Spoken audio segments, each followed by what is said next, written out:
Remote learning has become a critical public health measure in maintaining social distance and continuing to educate our young people. Take advantage of Wi-Fi and a hike at Goose Creek State Park or a day trip to the beach and access remote learning at Fort Macon State Park. For more information, visit hometownstrong.nc.gov. Country Mart has been locally owned and operated for over 40 years and is your premier country store serving the best cheese biscuits and country food around. Country Mart is open every day and has 2 locations in Bethel on Highway 11 and in Stokes on Highway 903. Both Country Mart locations are top-of-the-line fuel stations serving Shell gas, including 93 ethanol-free high-octane gas, which is the best for all you boat owners. Country Mart, fueling you up with great food in your engines with great gasoline. Go Pirates! Are you suffering from anxiety, sleep issues, or chronic pain? Have you heard of CBD? You can learn about the benefits of CBD right here in Greenville at the Hemp Garden. Hemp Garden offers a variety of products and solutions that are truly making a difference in our community. Hemp Garden also provides products that can assist with energy and focus. Have a pet? Come check out their selection of CBD pet products. Visit Hemp Garden to speak with a CBD specialist in a relaxed and welcoming environment today. Exclusive discounts are offered to first-time customers. Hemp Garden, located at 3040 South Evans Street in the Target Shopping Center in Greenville. Warren's Hot Dog Pizza, homemade lemonade. Hungry for game day, Pirate Nation? Take advantage of the Warren's Hot Dogs tailgate special of 10 or more hot dogs for only $1.50 each. And the best part, this special is available every day. Just call ahead and Warren's will have your order ready to go. Hungry for breakfast? Warren's Hot Dogs in Chocowinity opens at 5 a.m. with cheese biscuits, chicken biscuits, sausage dogs, and more. Warren's Hot Dogs in Greenville, across from Ron Ayers, or in Chocowinity next to the fire station. Go Pirates!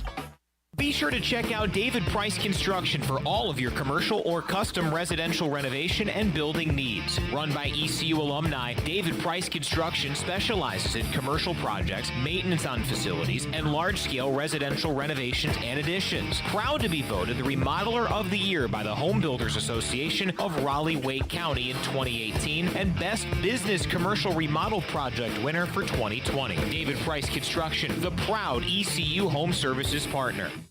Tired and sluggish? Down in the dumps? Or do you just have the blahs? Well, maybe you need to hydrate. Revive Health and Wellness offers IV hydration, which can help you with lack of energy, improve your mood, assist with immunity, and even fix a hangover. Call today to set up an appointment at 350-1805. Locally owned and operated by Samantha Casper, Revive Health and Wellness has a new location and is ready to serve you. Stop by at 2459 Emerald Place in Greenville or go online at revivehealthwellness.org.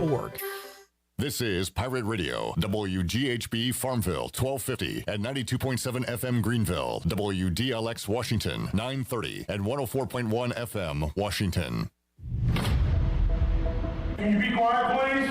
Thank you. Welcome to Pirate Radio Live. There's local politics, bud. I want to shake his hand. I want to shake his hand. I want to shake his hand. Was that supposed to be funny? Get these clowns out of here. Why would they do that? You were having a freaking game. Dude. It's a cocky bunch, man.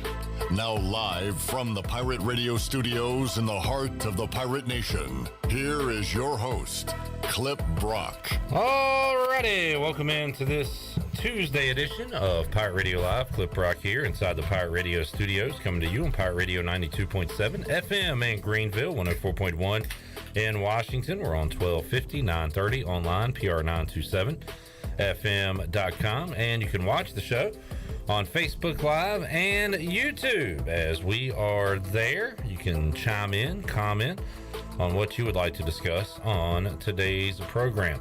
All right, coming up today, a lot of guests to get to, including Big Willie Smith. He'll join us here in segment number 1 as we talk Pirate football and more. Ellerbe is here as well. We'll hear some Mike Houston comments coming up at around 3:30 from his press conference earlier today, talking about what went wrong on Saturday and looking ahead to the Memphis Tigers. At 4 o'clock, Mully will drop by for some live playoff baseball watch-along coverage, as thought this might go a little bit better, but the Braves right now down 6-1 to the Phillies in the bottom of the 4th inning.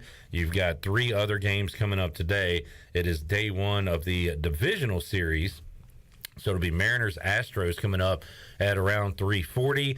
Later tonight, Guardians at Yankees and Padres at Dodgers. Rajay Harris, not a part of the team on the field, but still very much a part of this Pirate team.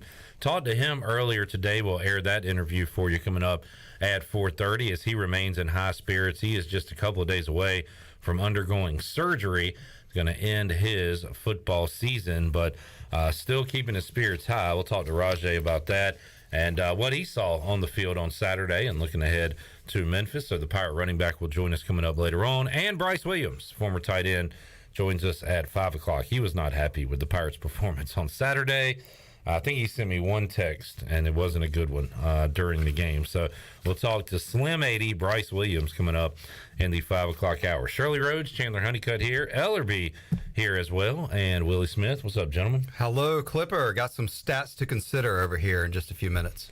How we doing? Ellerbe's been in the lab. He's got a lot of pen to paper over there, so can't wait to see what he brings to the table today. Willie, good to see you, man. And fortunately, we got a Pirate loss to discuss today. Yeah. You hate to see these losses, man. Like you want the team to win, and it's depressing when you watch it, man. What went wrong, Willie Smith?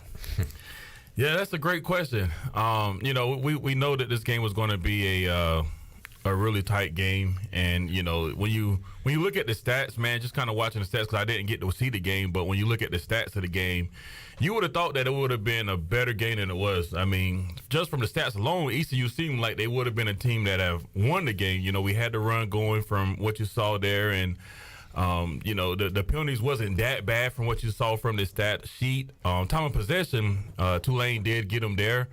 But just looking from that, you would have thought that, hey, man, this would have been a way better game. But, when you read the comments of the interceptions, the penalties, the missed field goals, then you're like, okay, well, that's why it happened. We talked about that on the fifth quarter, Billy. We were brought up the numbers, and then we went over why they were deceiving. And a few plays here and there made it such. And one of those is, early, East Carolina scores a touchdown. You say the penalties, they're not that bad. They came at awful times, though, and you know what I'm saying there. Right. So Pirates have a great drive. Ehlers to Ryan Jones, touchdown, called back for an eligible man downfield. Right. They settle for a field goal. There's a -4 for you.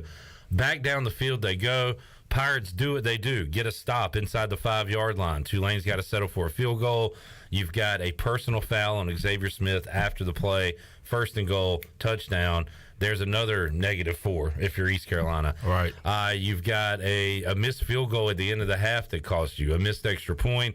Pirates are driving. Ehlers throws a pick in the end zone, has Josiah Hatfield there, didn't throw it quick enough, bad throw, interception. It's like everything they did made a mistake on happened to be backbreaking. Right. And we talk about team wins. That was a team loss across the board for ECU. Yeah. I mean, when the game is tight like that, man, everything got to be on. Like, Houston was standing and schemed. I feel like they got out schemed, man. They got outplayed, period. They was talking about the defensive coordinator on the other side, man, how he had to bend but not break, so they didn't get a lot of opportunity for the deep balls. And, that plays a factor into it. But at the same time, there's always going to be openings on defense, and, the offense just didn't do a good enough job taking advantage of that stuff. Yeah, I mean, I agree with Clip. It was a team loss. You can't, like, the first 2 losses, you can pinpoint a couple things here or there. Yeah. But, you can point the finger at everybody. Yeah. There was plenty of blame to go around, and, it kind of lucky it wasn't worse than 24-9. I think that was probably one of the frustrating parts for the Pirate Nation is that the Pirates were hanging around. I mean, they never really probably had a chance to win the Tulane game. Right. I mean, they never got to really knocking on the door. But the other 2 games, they really had a chance to be in the win column. But definitely, they got to figure out a way how to bounce back this week because the next 2 home games are huge. Right now, the Pirates are 2-2 at home. You got to win in front of your home fans. Right. That's important, isn't it, Willie Smith? No, I mean, you definitely got to get those wins because, they should be easier because you're at home. So, yeah, you got to find a way, especially with the conference being the way it is, I mean, you got a lot of good teams still left to play. We're trying to make it to the bowl, so we need these wins. But if you're a good team, you got to win at home. I mean, at East Carolina, you talk about Pirate Nation, one of the best fan bases, atmospheres. The Pirate Nation has been showing up in Dowdy-Ficklin Stadium, and now they need to be treated to some good football coming up this weekend and next weekend. Yeah. No, you don't want to go in here and be flat coming out this Saturday because, like you said, man, we have been loyal. We have been there, and it has been rocking, and you want to keep that going. You don't want the Pirates to start doubting the team and not showing up, because then, it makes it even harder to play at home when you don't have your fans behind you. Well, you kind of lose the home field advantage after this. If you lose this week, it doesn't really help you much going into the UCF Houston games because the fans are going to fade. Right. 100%. And when these losses pile up, you start to get questions, and are we doing things like that's when teams can break apart. So you got to hope the veterans on this team can keep everybody together. But really, the only thing that's going to truly do that is winning games. I mean, you can be as together as you want, but if you are 4-8, it doesn't really matter how much together you are. It's not a good result. So this 3-3 feeling, it kind of got me thinking. I'm like, man, this seems familiar. This is Pirate Radio's 20th football season. Wow. 20th football season that we've been covering East Carolina athletics here as the voice of the Pirate Nation. So I went back each year and wanted to find out, how many times has East Carolina started 3-3 in the 20 years throughout Pirate Radio? So initially, I went ahead and threw out 5 years. Yeah. The 3 from Scotty Moe and the 2 from John Thompson when we got started. All right. Because we only got to 3 under Scotty Moe, and then Thompson, we only won 3 games total in the 2 years. So let's throw out those 5 years. So that's 15 years. Okay. 4 with Mike Houston, 5 or 6 with Coach Ruff, and 5 with Skip Holtz. How many years have the Pirates been 3-3 in those 15 seasons? Well, I know famously we were in the year we got up to number 14, 13 in the country because they won 3. You're correct. That's one. So there's definitely one of them. Obviously, this year is another one. Yeah, so that's 2. So out of 15, you're saying? Yeah, out of 15 years. 3-3, I'll say 6. Willie Smith. If he's going 6, I'm going to shoot low, and I'm going to say 4. Oh, man. Do you guys think we've had better records or worse records at the halfway point? I mean, it's all over at 2-4, 4-2. I'd say we've had some 4-2 marks. So I don't know. Was that low? 9. Yeah. This is the 9th year East Carolina in the 15 years between Mike Houston, Ruff and McNeil, and Skip Holtz that we have had a 3-3 season.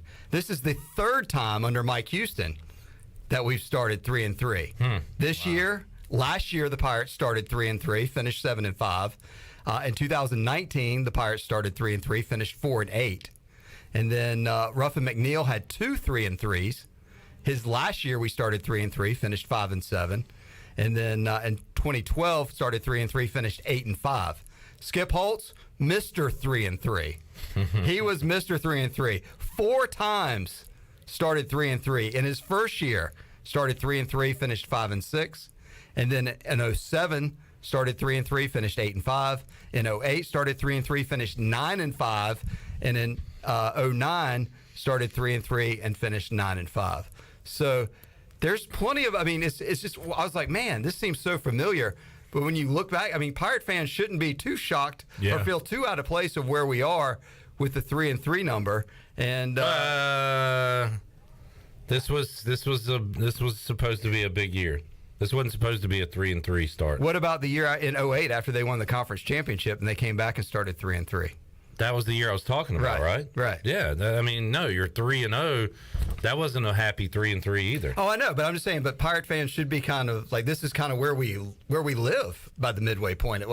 Out of 15 years. All right. So you expected that loss to Navy? I did not. Well, what are you saying then? I'm just saying. I know that you're not speaking correctly, though. That we're trending, that we trend more towards 3-3 than we do anything else. Absolutely. Very true. But so how do we get out of 3-3 land? You lose or win this weekend. You'll be 3-3. No, I hear you, but no, that's not how people are going to feel. That's not how people should feel. That's not how you should feel after losing to Tulane, losing to Navy, and then losing that game to State. So, We are historically, but that has nothing to do. Those years don't have anything to do with losing this year. Historically, if you take out this year, the Pirates have had 5 winning seasons and 3 losing seasons after starting 3-3. So there's a better chance that East Carolina ends up on the winning side. Are you counting bowl games in that? No, regard? the bowl games don't so count. You're going because we really didn't win any bowl games. So how many 500 years have we had? What did you say your numbers just then? Well, Ruff's first year it did count that we finished 6-6. Yeah. Well, Ruff's first year we started 4-2 and finished 6-6. So Ruff's second year we started 2-4, finished 5-7. In 13, the 10-win year started 4-2, finished 10-2, and then Ruff's 14 year that was the year we started 5-1. That was the Hail Mary game with UC. It finished 8-5. So it wasn't a very, very strong finish. And then Skip's only non-3-3 year was his second year, started 2-4, finished 7-6. So Skip was able to turn it on and finish strong in the second half of the season. Mike Houston's kind of got a weird year, the 2020 year, because they only played 9 games. Started 1-5, finished 3-6. So that's kind of a weird barometer year and all this, but so far Mike Houston 3-3-3s. We'll see what happens. 3-3-3. So next year, go ahead and mark it down. We're going to be 3-3 to start the year. Plan on 2-2 in September. Yeah, and then 1-1 in first couple weeks of October, and then we'll see how we finish. Sounds like we're keeping that same energy, which is something I talked about last week, and did want to point out while you're running over numbers, Washington will now guarantee themselves a losing record heading into November for the 22nd time in 30 years. Wow. So that is keeping that same energy, and proud of Washington for that. Hail to the Clip Rocks. Yes, sir. Keeping that mediocre to below average energy. You know what's sounding good to you right now? 3-3. You know, last week what you said, Ellerbe, when you said I should be positive about something, you remember what you told me I should be positive about? I can't remember that far back. Braves baseball. Yeah, they're down. Choptober. They're down 7-1, game 1. So do you have anything else for me to be positive about? You got 2 night games with some late fifth quarters after dark coming up this week. I mean, that's just kicking a man while he's down. That's not even funny. Maybe the Braves can start 0-2. Man. What if the Braves start 0-2 and come back and win 4 in a row? Yeah, could happen. It'd be more baseball you get to watch. Yep. So struggle bus time. Got to get back got to get it this weekend though against Memphis. Yeah, I just wanted to get that out there. I feel better. Good numbers. You feel better now? What do you think about it? What do you think about it, Willie? That's interesting, man, to see that we had that many 3-3 starts, man, over the last 20 years of you covering this, man. That's interesting. But what I will also say is, where are we going to go from here? That's the thought that I want to think about, man, is what is Mike Houston going to do to get this team to really start believing, to give that extra little effort, extra little focus that it takes to win these games, man? Like, what is it going to take? All right, Willie, I'm gonna give you what the fans, what the callers are suggesting we should do. All right. And you say yes or no. Okay, so here's what the comments we're getting. Well, some have been questioning, Willie, is it time to fire Mike Houston? Should we fire Mike Houston? Nah, I'm not firing Mike at this point. Okay. We have had calls that we need to change our offensive coordinator. Should we get rid of Donnie Kirkpatrick, maybe go a different direction here to end the year? So the question is, if we do get rid of Donnie, who's next? Good question. Great question. Who are we going to replace him with? Is that yes or no? Get out of here. Look, man, I got to give Donnie a little bit more time, man. A little bit more time. All right. We're going to go no on that one. This is a no. Should we bench Holton Ahlers and put in Mason Garcia? Well, that's a great question, man. And I got to say, Holton, man, he has a lot of big play potential in him. And, with him being a fifth-year senior, man, that's a lot of experience that you're giving up to go with a younger guy. And, the other side of that coin is, hey, he's about to be out of here. You want to start developing your guys for your next season. So it's a coin toss there. But at this point, man, I'm sticking with Holton. I want to see Mason Garcia play, not start, but I want him to get reps. I don't care about this year's red shirt. I want him to be in games that matter, in moments that matter. So next year, if he is the starter, we'll have those moments under his belt. But I think this coaching staff has a different philosophy on it. They want to keep that red shirt Well, he's played in one game as long as possible. Yeah. So he's got 3 more games to play in. Yeah. And still keep his red shirt. And So he got 6 games left. I mean, that's a no-brainer to me. Like he should definitely be getting some reps. I remember what was it, Rob Cass and Pinckney. They were rotating and they were both getting reps, and I don't see why they can't do something similar, especially when you're throwing picks and stuff like that. Why not get the younger guy and let him get some reps and see what he can do? Yeah, I agree. Let's see what else. So was that a yes or no on benching? It was a no to benching, yes to reps for Mason Garcia. Right. Is that that's yeah. Okay. I think that's a good answer actually. Right. But your question was, should you bench Holton Ahlers as the starting quarterback? Your answer is, my answer is I wouldn't bench him at this point. Okay. All right, there you go. What else? Playing yes or no Chandler, and a lot of other words. Somebody help me out. What else? Kicking situation. Oh, yeah. Bench Owen Daffer. So we have, 2 other kickers on the depth chart?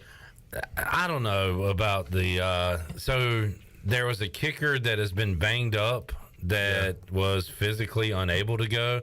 We had a caller yesterday, Joe in Greensboro, who told us about this amazing kicker that's on the roster who I've never heard of before. Yeah. And to be frank, Isaiah Winstead wasn't so sure about who the dude was because he doesn't know who the kickers are. So I guess there are a couple other options there. Let's say there are. If they are, I'm definitely I'm creating a competition at this point, and a best man in practice is kicking this game. All right. Should we fire Tim Dowse, the special teams coach? No, I wouldn't fire him at this point, man. All right. Help me out. What else? Hit me up on Twitter, Facebook, whatever. We're asking Willie Smith yes or no questions. What the fans? And I'm going to give you the political answer. Yeah. Willie Smith, will you be at the Pirate Radio tailgate on Saturday? I will be there. That's a yes. That's the easy one. This is what the callers have been saying we should do to change this, so I'm running these ideas by Willie Smith right now. All right. I can't think of any more.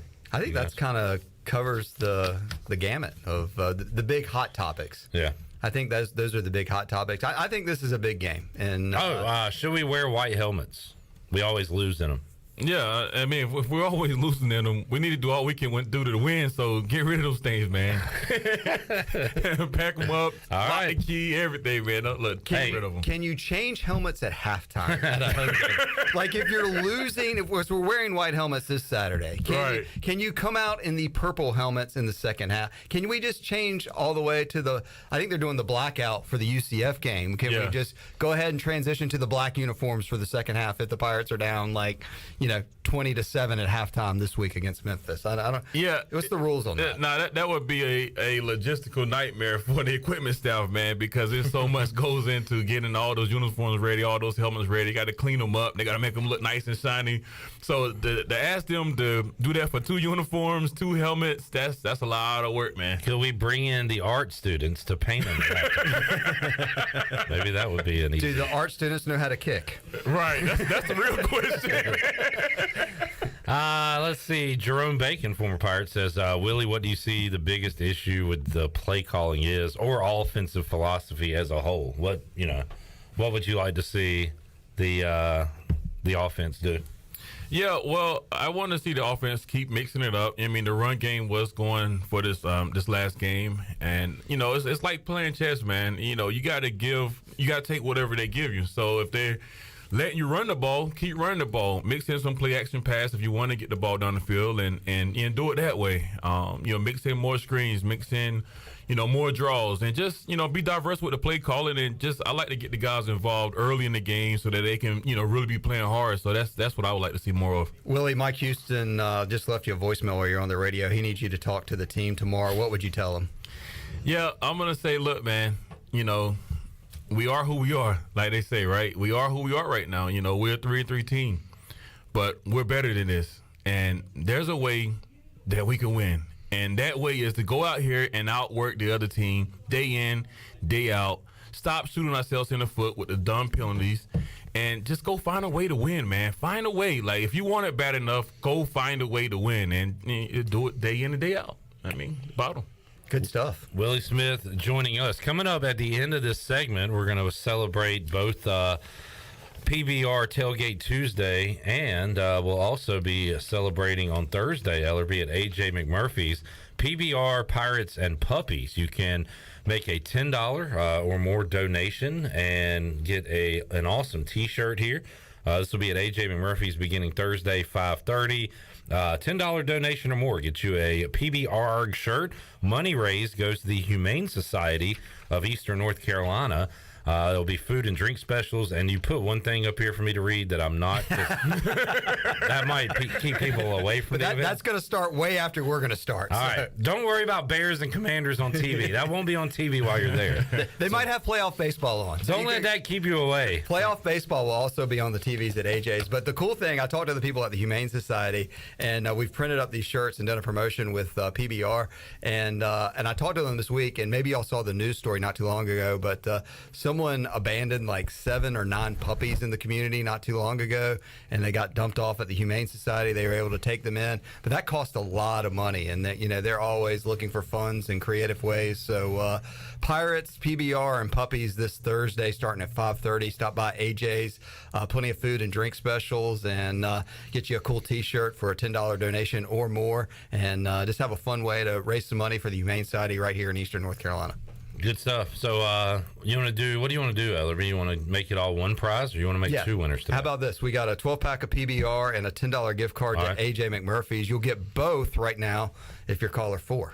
Right now? Oh, I didn't know. Are we going to break? I want to hit a few NFL news and notes. Okay. So, yeah, we'll do that. We'll do that when Clip Brock says we'll open up the phone line. So a good chance for you to have a $10 start at AJ McMurphy's this Thursday, and then a 12-pack start for your game day on Saturday. Willie, what are we going to do about the roughing the passer call in the NFL? It's out of control.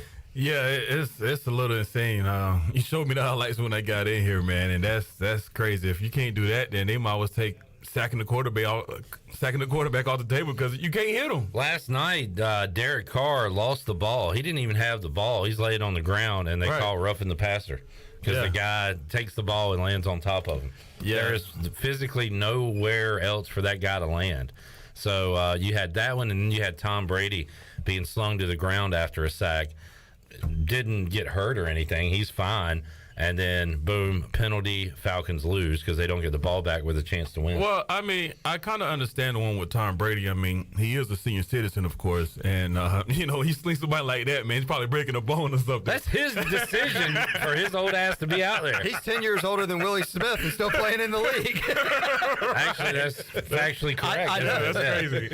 That's crazy. Does that blow your mind a little bit when you think about it? It does, man. Like, I know how physical that game is, how crazy it is out there. For him to still be out there, it's a miracle.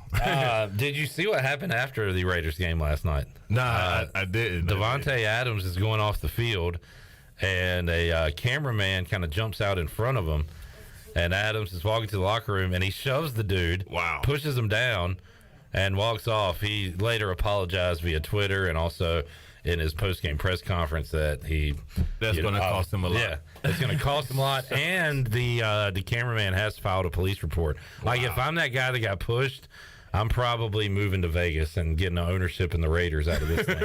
Right. Devontae Adams just signed a huge deal with the Raiders, right? Yeah. Dang. Let's settle out of court.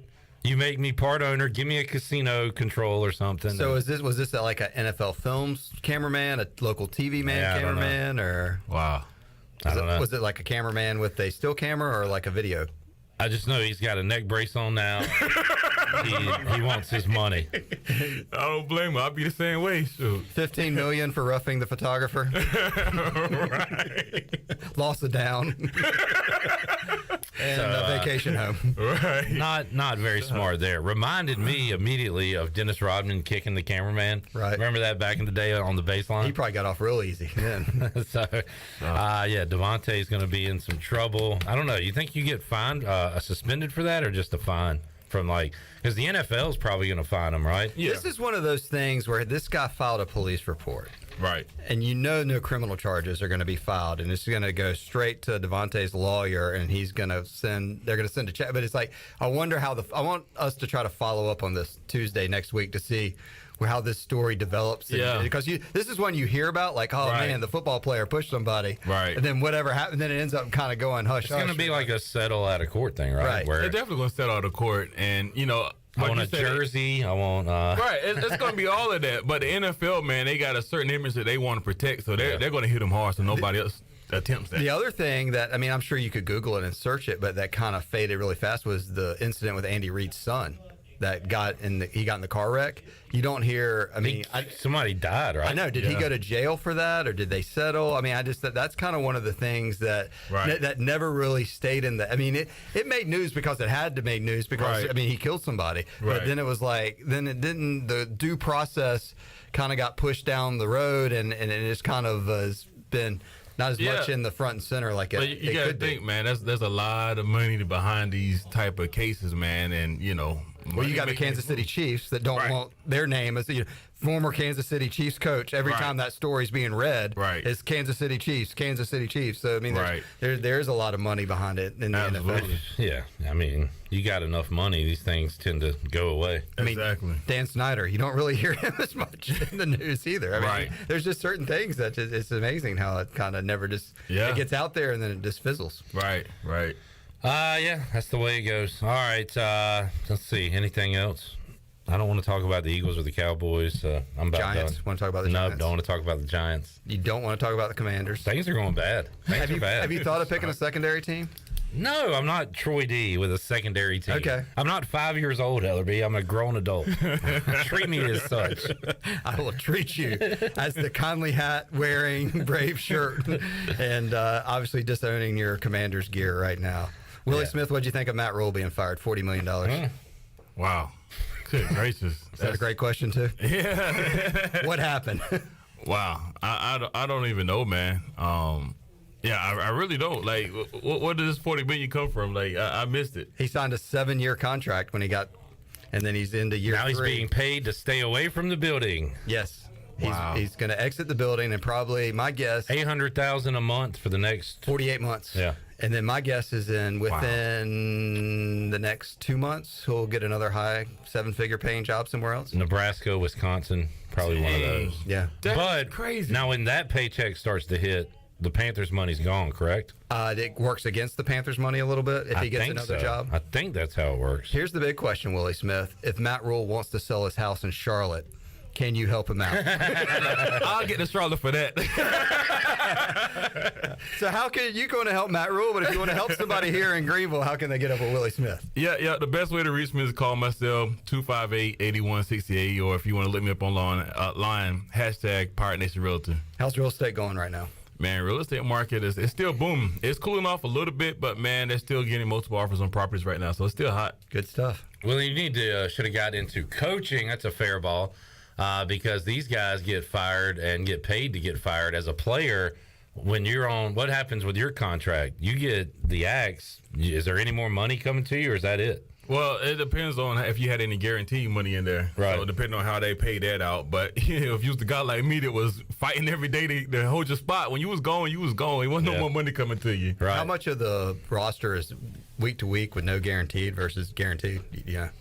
Well, when you sign when you make the 53-man roster, you're pretty much guaranteed that contract, for whatever that season was. Mm-hmm. Most guys that's, the bottom of the totem pole, so to speak, they're normally just getting 1-2 year contracts, right? Now, the guys with the bigger contracts, then, that stuff is guaranteed to them. Like, there's a certain portion of the contract that got to be paid out regardless if they're on the team or not. So the kicker or the guy that makes the team, the 53-man roster, week 1, and then the kicker's probably a good example, and then he doesn't have such a good first few weeks and he gets cut. Does he? I guess he has some guaranteed money for the rest of that year, even though he can still maybe sign with somebody else. Right. He's still, if he doesn't get picked up by another team, he's still going to get the rest of those checks. Okay. All right. Talking dollars and cents with Willie Smith. There we go. Yeah. It makes sense. Willie, thanks for joining us, man. Yeah. Enjoyed it. Absolutely. What's your score for Saturday? Oh man, I keep missing, but I'm gonna say the same thing, man. So does our kicker. He still gets to play, and you still get to be here and try. So make a pick. But if you miss this one, we might sub you out if we can find somebody else. Let's check the depth chart behind Willie Smith.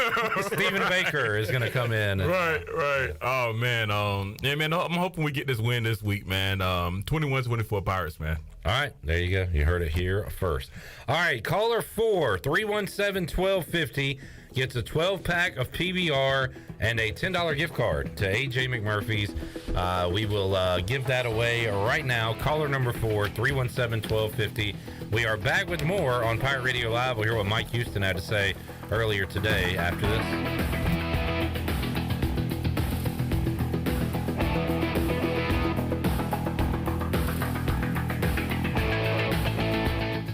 Buccaneer Music Hall is your beacon of music in the land of pirates. The doors open at noon, 7 days a week. And the Buck has live music every night, along with football. Monday is open mic night, the first Monday of each month. Tuesday, it's karaoke with DJ Captain Morgan. Wednesday, it's acoustic night. Thursday, it's the dance party with DJ Kid Scene and live music every Friday and Saturday night with the best bands on the East Coast. Follow the Buck on Instagram for information and schedule of events. This season, party like a pirate at the Buck. Hi, this is Jeff Charles for my friends at Ed Watkins Marine. I've known Ed personally for years, covering his winning performances on the football field and on NASCAR's pit road. Now Ed is winning on the water, and you get to win too. You win with awesome prices on boats from Ed Watkins Marine, and of course, great service after the sale. If you're looking for a new boat, contact Ed Watkins Marine today. They will deliver anywhere. Find them online at edwatkinsmarine.com and tell them The Voice sent you. With over 30 locations across North Carolina and southeastern Virginia, Quality Equipment is your local John Deere dealer, where you'll find everything you need for your next project. Our complete lineup of John Deere lawn and garden, agricultural, and commercial worksite equipment comes with years of experience, expertise, and dedication. We know what it takes to get it done right. Stop by today or visit us online at qualityequip.com. The convenience of Pitt Greenville Airport is waiting just outside your front door. Service is back, so you're connected to destinations worldwide through flights from American Airlines. Plan your next trip. Book your flights today at flypgv.com or aa.com. Avoid the long check-in lines and congestion at the big airports and fly local at PGV. Fast, convenient, and close to home, PGV has American Airline flights perfect for your next trip. Book today at aa.com. PGV, where the pirates fly. Hey Pirate Nation, this is Holton Ahlers, and when it comes to getting your family together, there's no better place than Familia, which is Italian for family. Familia is the place I like to bring my football family, especially my offensive linemen. Whether it's great New York-style pizzas, homemade meatballs, lasagna, chicken parmesan, or delicious homemade desserts, Familia is a winning play every time. For dine-in or takeout, make Familia your go-to play when you have a hungry team. Familia on Fire Tower Road near Pitt Community College. Go Pirates! BMS Builders is your premier custom builder in eastern North Carolina. With homes in Blackwood, Mills Creek, Dalton's Cove and Farmville, and Belmar and Ayden, they're constantly expanding. Now to Laurel Glen and Sarah's Way, plus the new duplex community at Abigail Trails. BMS Builders can build the home of your dreams. Just ask Dr. Dennis Ross in Greenville or ECU football coach Mike Houston. They built their homes, and they can build yours as well. Call 916-1578 for BMS Builders. This is Mark Washington with Max Sports Performance at Max Fitness.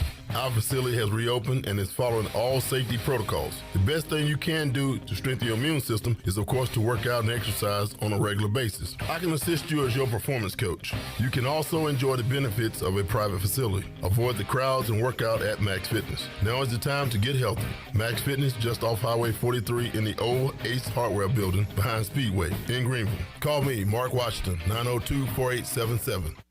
We all have seniors in our life who may need a little extra help with technology. University PC Care's Quick Helps are affordable, in-store, short appointments designed for seniors who may need a little TLC to help with setting up a new computer, help with email or passwords, or help with the latest online scam. They don't need to fear technology anymore. Call 252-558-1280 to schedule an in-store Quick Helps appointment for Greenville or New Bern. Learn more at universitypccare.com.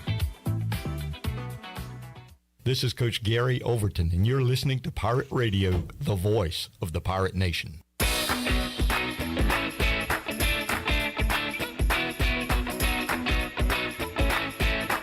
You're listening to Hour 1 of Pirate Radio Live. This hour is brought to you by University PC Care, your local tech support experts for all your personal and business needs. Visit universitypccare.com to learn more today. Now, back to the show. Welcome back. Are you in outside sales and looking for an opportunity to increase your earning potential? Well, CopyPro has been in Eastern North Carolina for over 45 years. And continues to grow each year, and they're in need of more sales professionals with a desire to potentially make a six-figure income. Do you have what it takes? Visit copypro.net today to submit your resume and to learn more. Now let's head back into PRL. Here's Clip. All right, Phillies 7, Braves 3, bottom of the fifth inning on the Buccaneer Music Hall scoreboard, presented by Da Buck. The Buck. Phillies going back to the bullpen. About to get underway in Houston as the Seattle Mariners playoffs for the first time since 2001.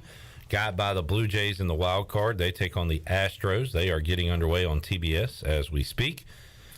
Guardians and Yankees tonight, 7:30 on TBS, and then at 9:30, Fox Sports 1, Padres and Dodgers. So that is the lineup here on this Tuesday. National League continues on Wednesday, and then it'll be AL only on Thursday.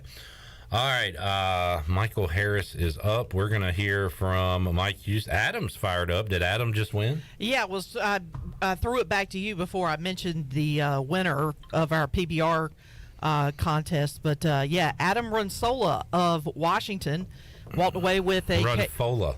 Oh, Fola? There's an F. There's an F in there. According to his name on Facebook. Okay, that's probably correct because I had stuff going on in the background, so I wasn't sure if I spelled it right. Adam Runfola. I think I met him at the Pirate Radio kickoff party. I believe I did as well.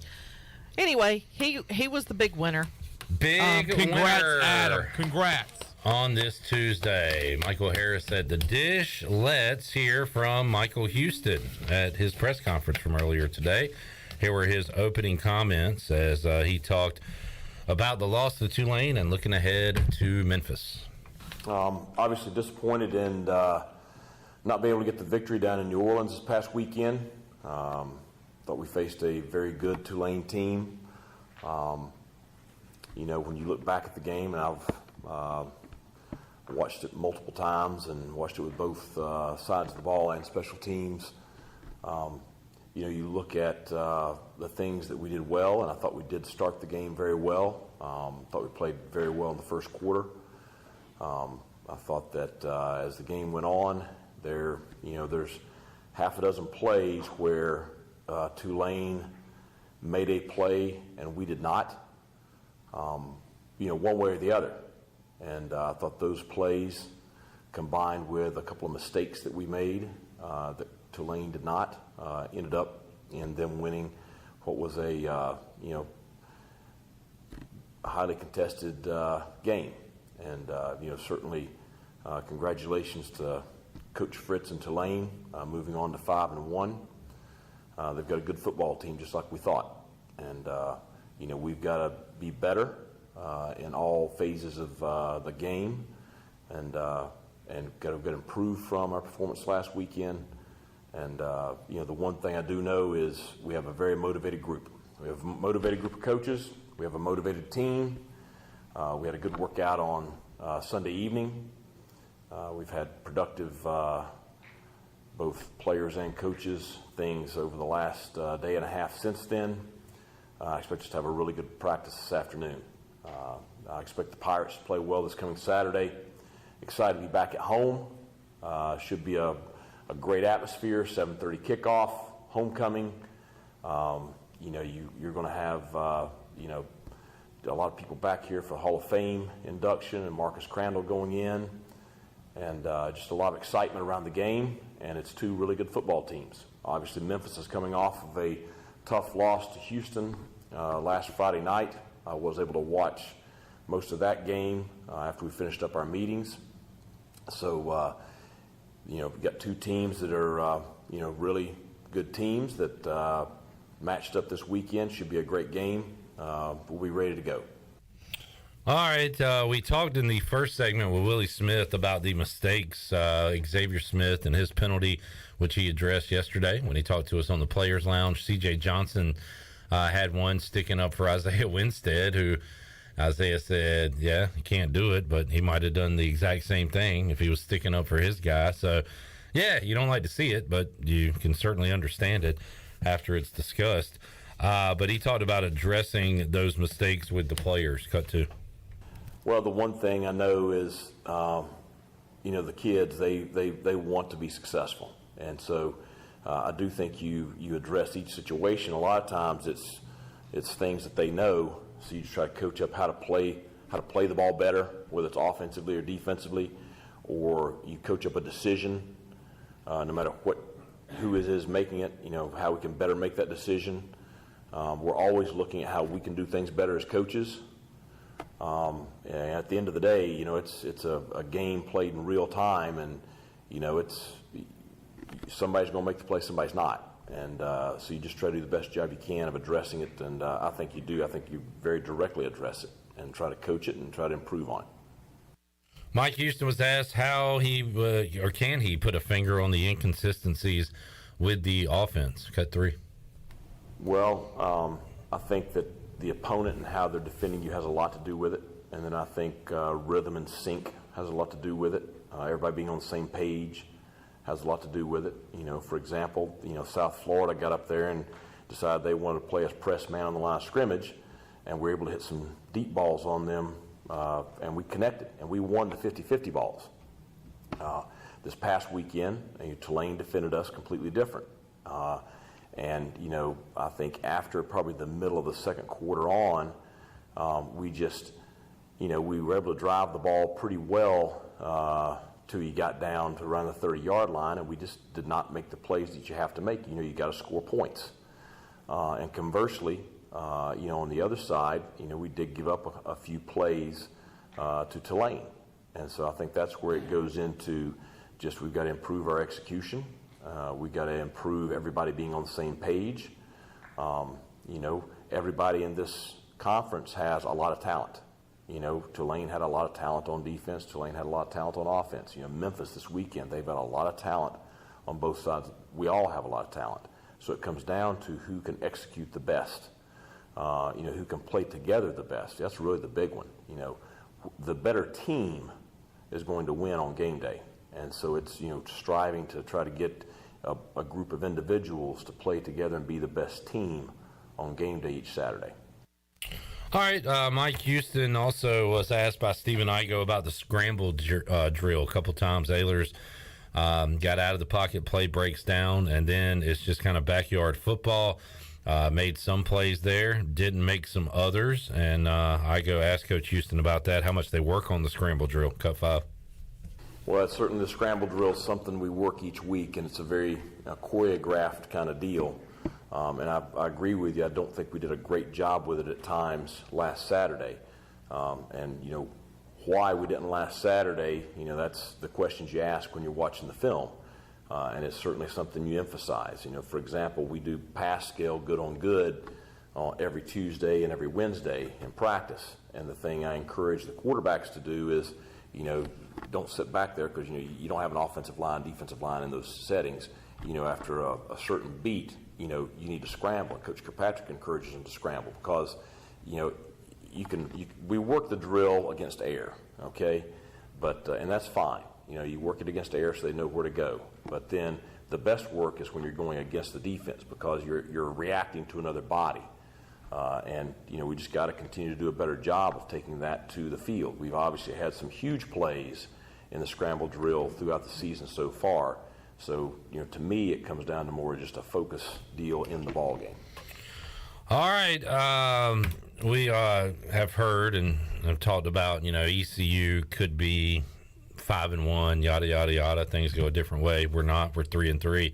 In that same breath, you could say Memphis should certainly be 5-1. They're up double digits with like a minute and a half left against Houston. Houston scores a touchdown, gets an onside, immediately scores another touchdown, and then the folks in Memphis are shocked last Friday night when the Cougars and the mulleted Dana Holgerson runs out of there with a victory, escapes out of there with a victory. Mike Houston was asked what happened to Memphis, what he saw from the Memphis side when they allowed Houston to steal one from them last Friday. Cut 6.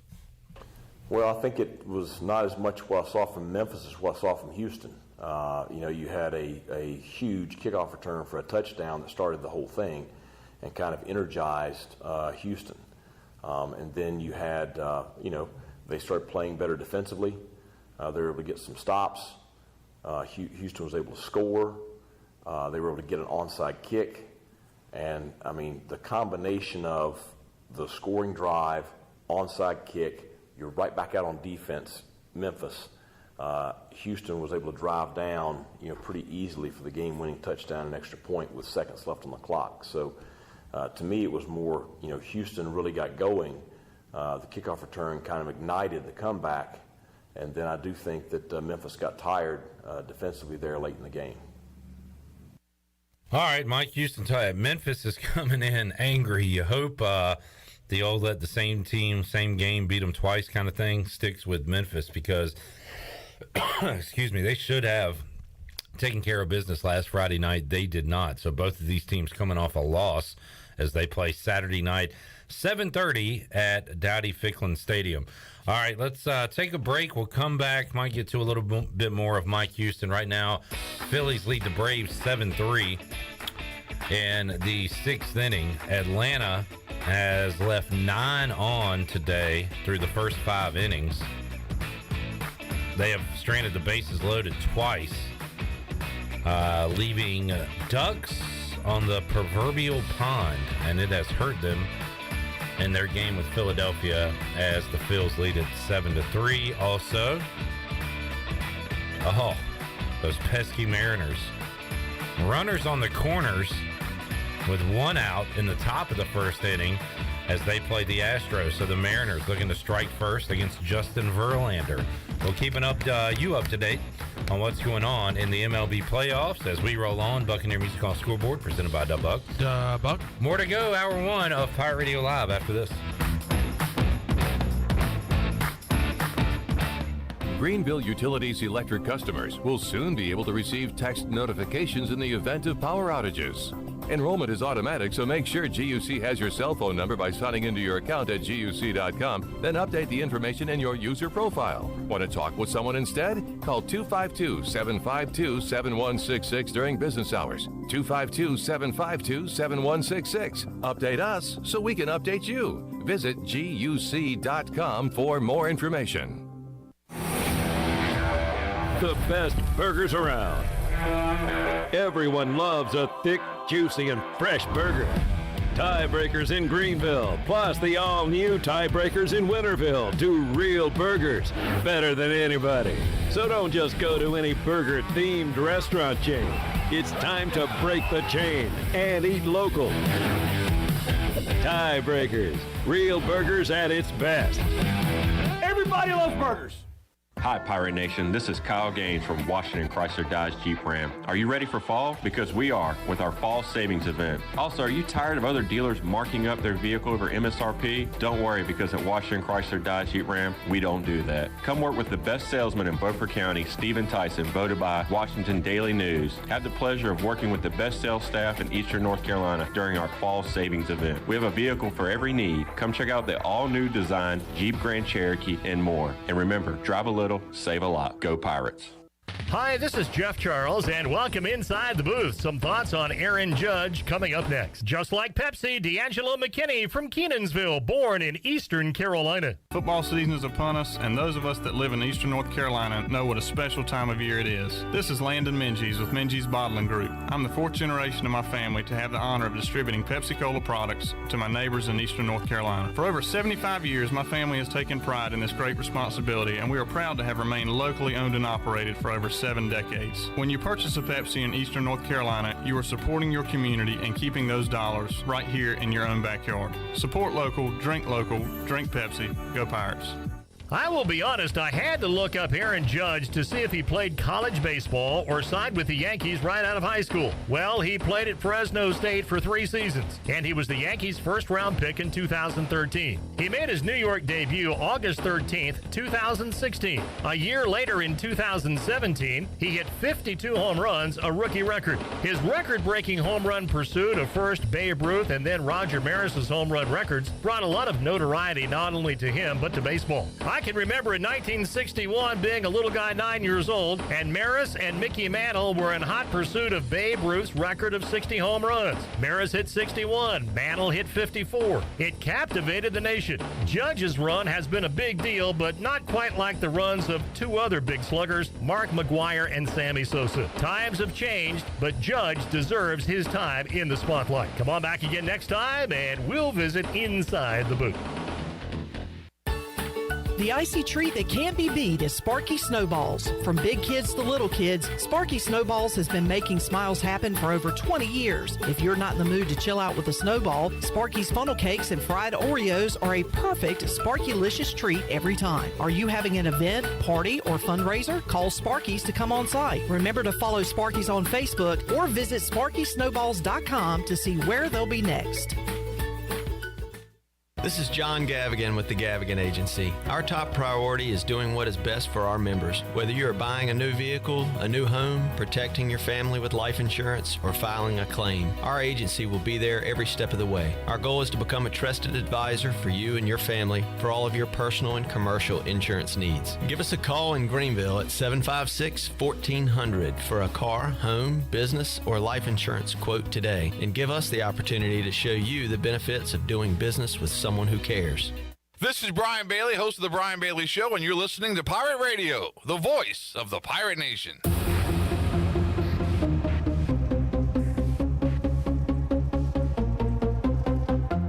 You're listening to Hour 1 of Pirate Radio Live. This hour is brought to you by University PC Care, your local tech support experts for all your personal and business needs. Visit universitypccare.com to learn more today. Now, back to the show. Welcome back for the latest breaking news and interesting contests that can make you a winner.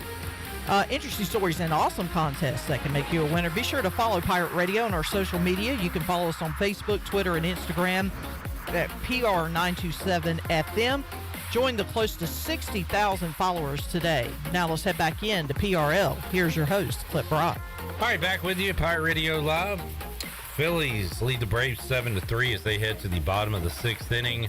Mariners got a RBI from Big Dumper Cal Raleigh, and they lead the Astros 1-0.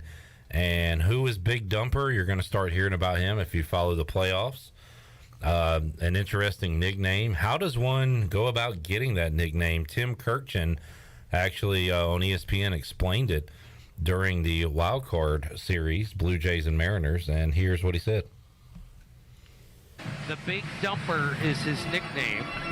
So I asked one of the teammates, why do you call him that? He goes, well, his butt is as big as a trailer. So I asked Cal Raleigh, and he said, yep, that's pretty accurate. So all right, that's how you get the nickname Big Dumper. That's what they called me in high school. Yeah? You got a caboose back there? Yeah. Let's show that. A little junk in your trunk? Let's see it, man. Let's see it. Let's see that thing. Uh-oh. Let's see that thing. Do you need me to get out of the way? Okay. You only can see half a butt. Okay. All right, boy, if you're on our radio audience, you're really missing out right now. Great shot of Big Cheese, a.k.a. That was half a cheese right there. Big cheese. All right, thank you, Chandler, for showing us your backside there. Good stuff. 1-0 that score in Houston. Mariners with the lead, and the Braves about to bat in the sixth inning, down 3 on the Buccaneer Music Hall scoreboard, presented by the Buck. The Buck. What's up, y'all? What's going on? How's your Tuesday going? Not good. How about yours? It's going pretty good. Good. I was able to go down to Washington today. Had a meeting down there with a potential future advertiser with us. And I said, you know what? I'm going to go see my old friend Jason Shepard. So I went and had lunch at Shep's Grill, and it was delicious. And it's what a beautiful town that Washington is, especially right there on the waterfront. What did you eat? A burger, fries. You didn't get the brisket? They were actually out of brisket. Oh. Yep, I got there a little too late, I guess. That doesn't surprise me. Yeah, the brisket is really, really good. Yeah, everybody's going for it. What kind of burger? Just a regular old burger. I had pepper jack cheese on it, bacon, pickles, sauteed onions, lettuce, tomato. I gotta tell you, I have. Do you like your onions sauteed? Oh yeah, I've done a complete turnaround on onions. I used to hate onions, not eat onions, avoid onions, and now I can't get enough of them. Last night I cooked up some onions with taters and some ground beef, and I just just mixed it together.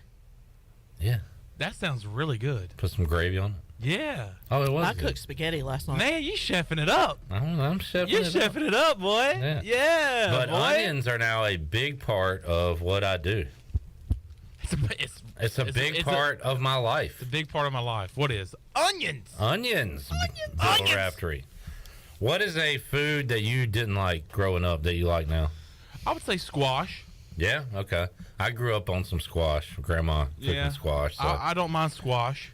I never thought it was great, but like everybody raved about the squash, so I was like, all right, I guess I'll eat some squash.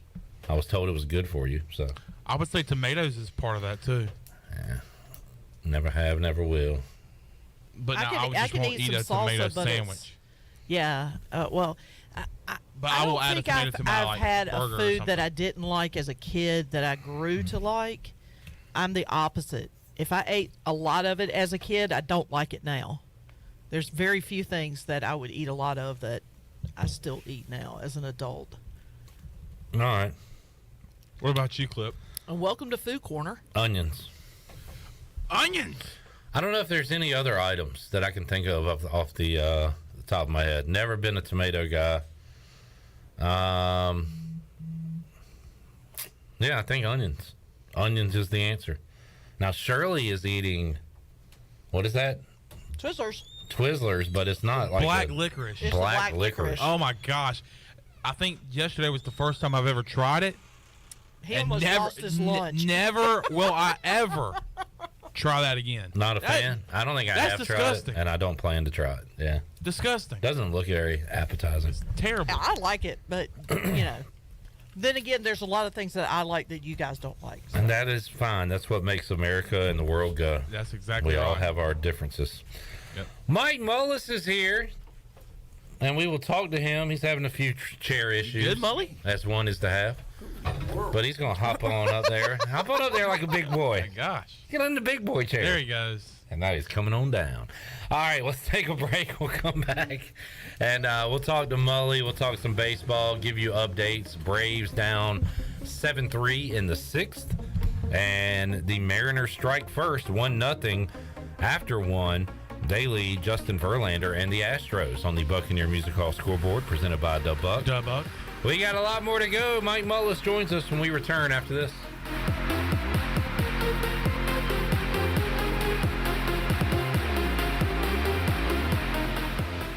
So how does short points work? Well, at Jersey Mike's, 6 regular number 13s plus 3 giant number 7s equals a free regular number 13. So Pepsi and Lay's now earn more points towards free subs. That adds up. Exactly. Download the Jersey Mike's app and earn rewards towards free subs with every sub, Pepsi, and Lay's you purchase. So how does short points work? Well, at Jersey Mike's, 6 regular number 13s plus 3 giant number 7s equals a free regular number 13. So Pepsi and Lay's now earn more points towards free subs. That adds up. Exactly. Download the Jersey Mike's app and earn rewards towards free subs with every sub, Pepsi, and Lay's you purchase. Are you ready, Pirate fans? Freeboot Friday is back. Uptown Greenville and the City of Greenville invites you to Freeboot Friday, the official pep rally of home ECU football games. Join fans for live music, food trucks, beer and wine, children activities, and more. The Freeboot Fun takes place from 5:30 to 8:30 p.m. each Friday before ECU home football games in 5 Points Plaza. Visit Uptown Greenville for more information, and as always, go Pirates! Flight by Yingling. It's the next generation of light beer. For those who don't follow trends, but craft them. Flight by Yingling is 12 ounces of uncompromised refreshment from America's oldest brewery. With only 2.6 grams of carbs and 95 calories, this is premium refreshment 6 generations in the making. Don't just raise a glass, raise the bar. Flight by Yingling. Available wherever beer is sold. DG Yingling & Son Incorporated, Pottsville, Pennsylvania. Please enjoy responsibly. Hey Pirate fans, this is head coach Mike Houston. The physicians at Orthopedics East and Sports Medicine Center have been taking care of our athletes here at East Carolina for more than 35 years. Whether it's treatment for your sports injury or if it's time for that joint replacement, Orthopedics East provides the latest in operative and non-operative orthopedic care, physical therapy, and diagnostic testing. For experienced and professional services, call the folks who have been taking care of me and many of our fans in Pirate Nation, or visit them online at orthopedicseast.com. Go Pirates! Love is never having to say you're sorry for your internet. Because with MetroNet, you get fast, reliable, 100% fiber speeds you'll love with unlimited data so you can stream, study, surf, and game on all your devices simultaneously. No lag times or buffering. MetroNet offers student deals. Get 100 megabit internet for just $39.95 a month. Switch to MetroNet today at metronet.com/switch. MetroNet. Love your internet.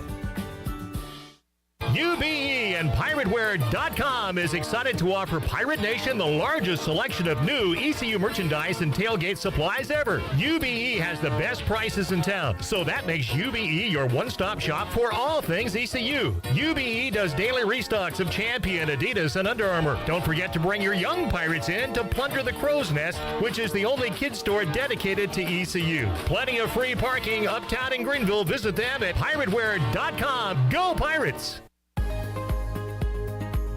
Hello, Eastern North Carolina. If you're looking for a great place to work with competitive pay and a multitude of advancement opportunities, Pitt County Schools is hiring. We employ over 3,500 people, and we're one of the largest employers in our community and region. Pitt County Schools is currently seeking teachers, bus drivers, school nutrition personnel, facility staff, custodians, clerical staff, and more. We offer advanced leadership opportunities for our educators and competitive pay for our skilled labor force. Come work for a diverse, thriving school system and be an important part of ensuring success for the students of Pitt County who are the future of Eastern North Carolina. To fill out an application, visit our website today at pittschools.org. That's pittschools.org. And remember, education is truly a team effort. Pitt County Schools. Live and lead. This is Pirate Radio, WGHB Farmville, 1250 and 92.7 FM Greenville, WDLX Washington, 930 and 104.1 FM Washington.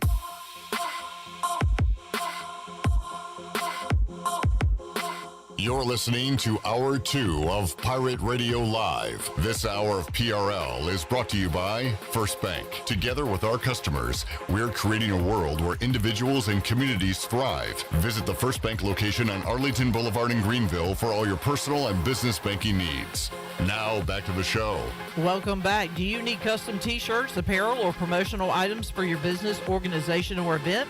We'll keep it local and print it local with University Sportswear. Contact them today at universitysportswearenc.com, the official sportswear provider of Pirate Radio. Now let's head back into PRL. Here's Clip Rock. Welcome back to the show. Hour 2, Pirate Radio Live. You'll hear my conversation with Rajay Harris coming up in about 30 minutes or so. Talked to him earlier today. He's keeping his spirits high. He's got surgery coming up Thursday as towards ACL, so long road to recovery for Rahjai, but as you would imagine, he is upbeat and positive and still a part of this football team. So we talked about Tulane, talked about Memphis, talked about what he's going through, and you'll hear that coming up in about 30 minutes or so. Mike Mullis joins us now, Mully, inside the Pirate Radio studios. How you doing today, man? Good, buddy. How are you? Doing all right. Wish the Braves were doing a little better. But Max Fried got hit around a little bit today, Mully. Game 1, NLDS. Well, it's postseason. Everybody's capable at this point. You know, it's. I do like the formatting, the bracket deal. I liked the wild card weekend. The home teams, your better record, you get to host them all. Yep. And you just got to win 2. I thought that was a fun weekend of baseball. I did too. Friday, Saturday, Sunday. It moved. It moved right along. No travel days. These baseball playoffs move fast. Yes, very as fast. Opposed to the NBA playoffs. Right. As opposed to others. Which I can't believe the NBA's already started, and it seems like they just finished. Yeah, well, they did. Getting underway soon. Yeah, I mean, the exhibition games are going. By the way, Mully's fired up. NHL begins tonight. Oh, sweet. Hurricanes play tomorrow night. Oh, good. Who they got? They got the Blue Jackets. Blue Jackets from... Not the Yellow Jackets. You tell me. Winnipeg? That's the Blue Bombers. That's CFL. Yeah, the Blue Jackets, maybe Memphis? No, but you're kind of in there. Nashville? Yeah, let's go a little, north?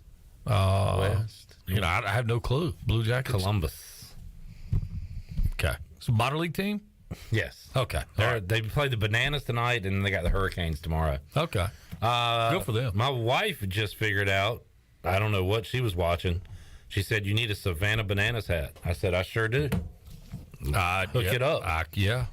She said, they're so fun. We should go see them when they're in Durham. I was like, whoa, okay.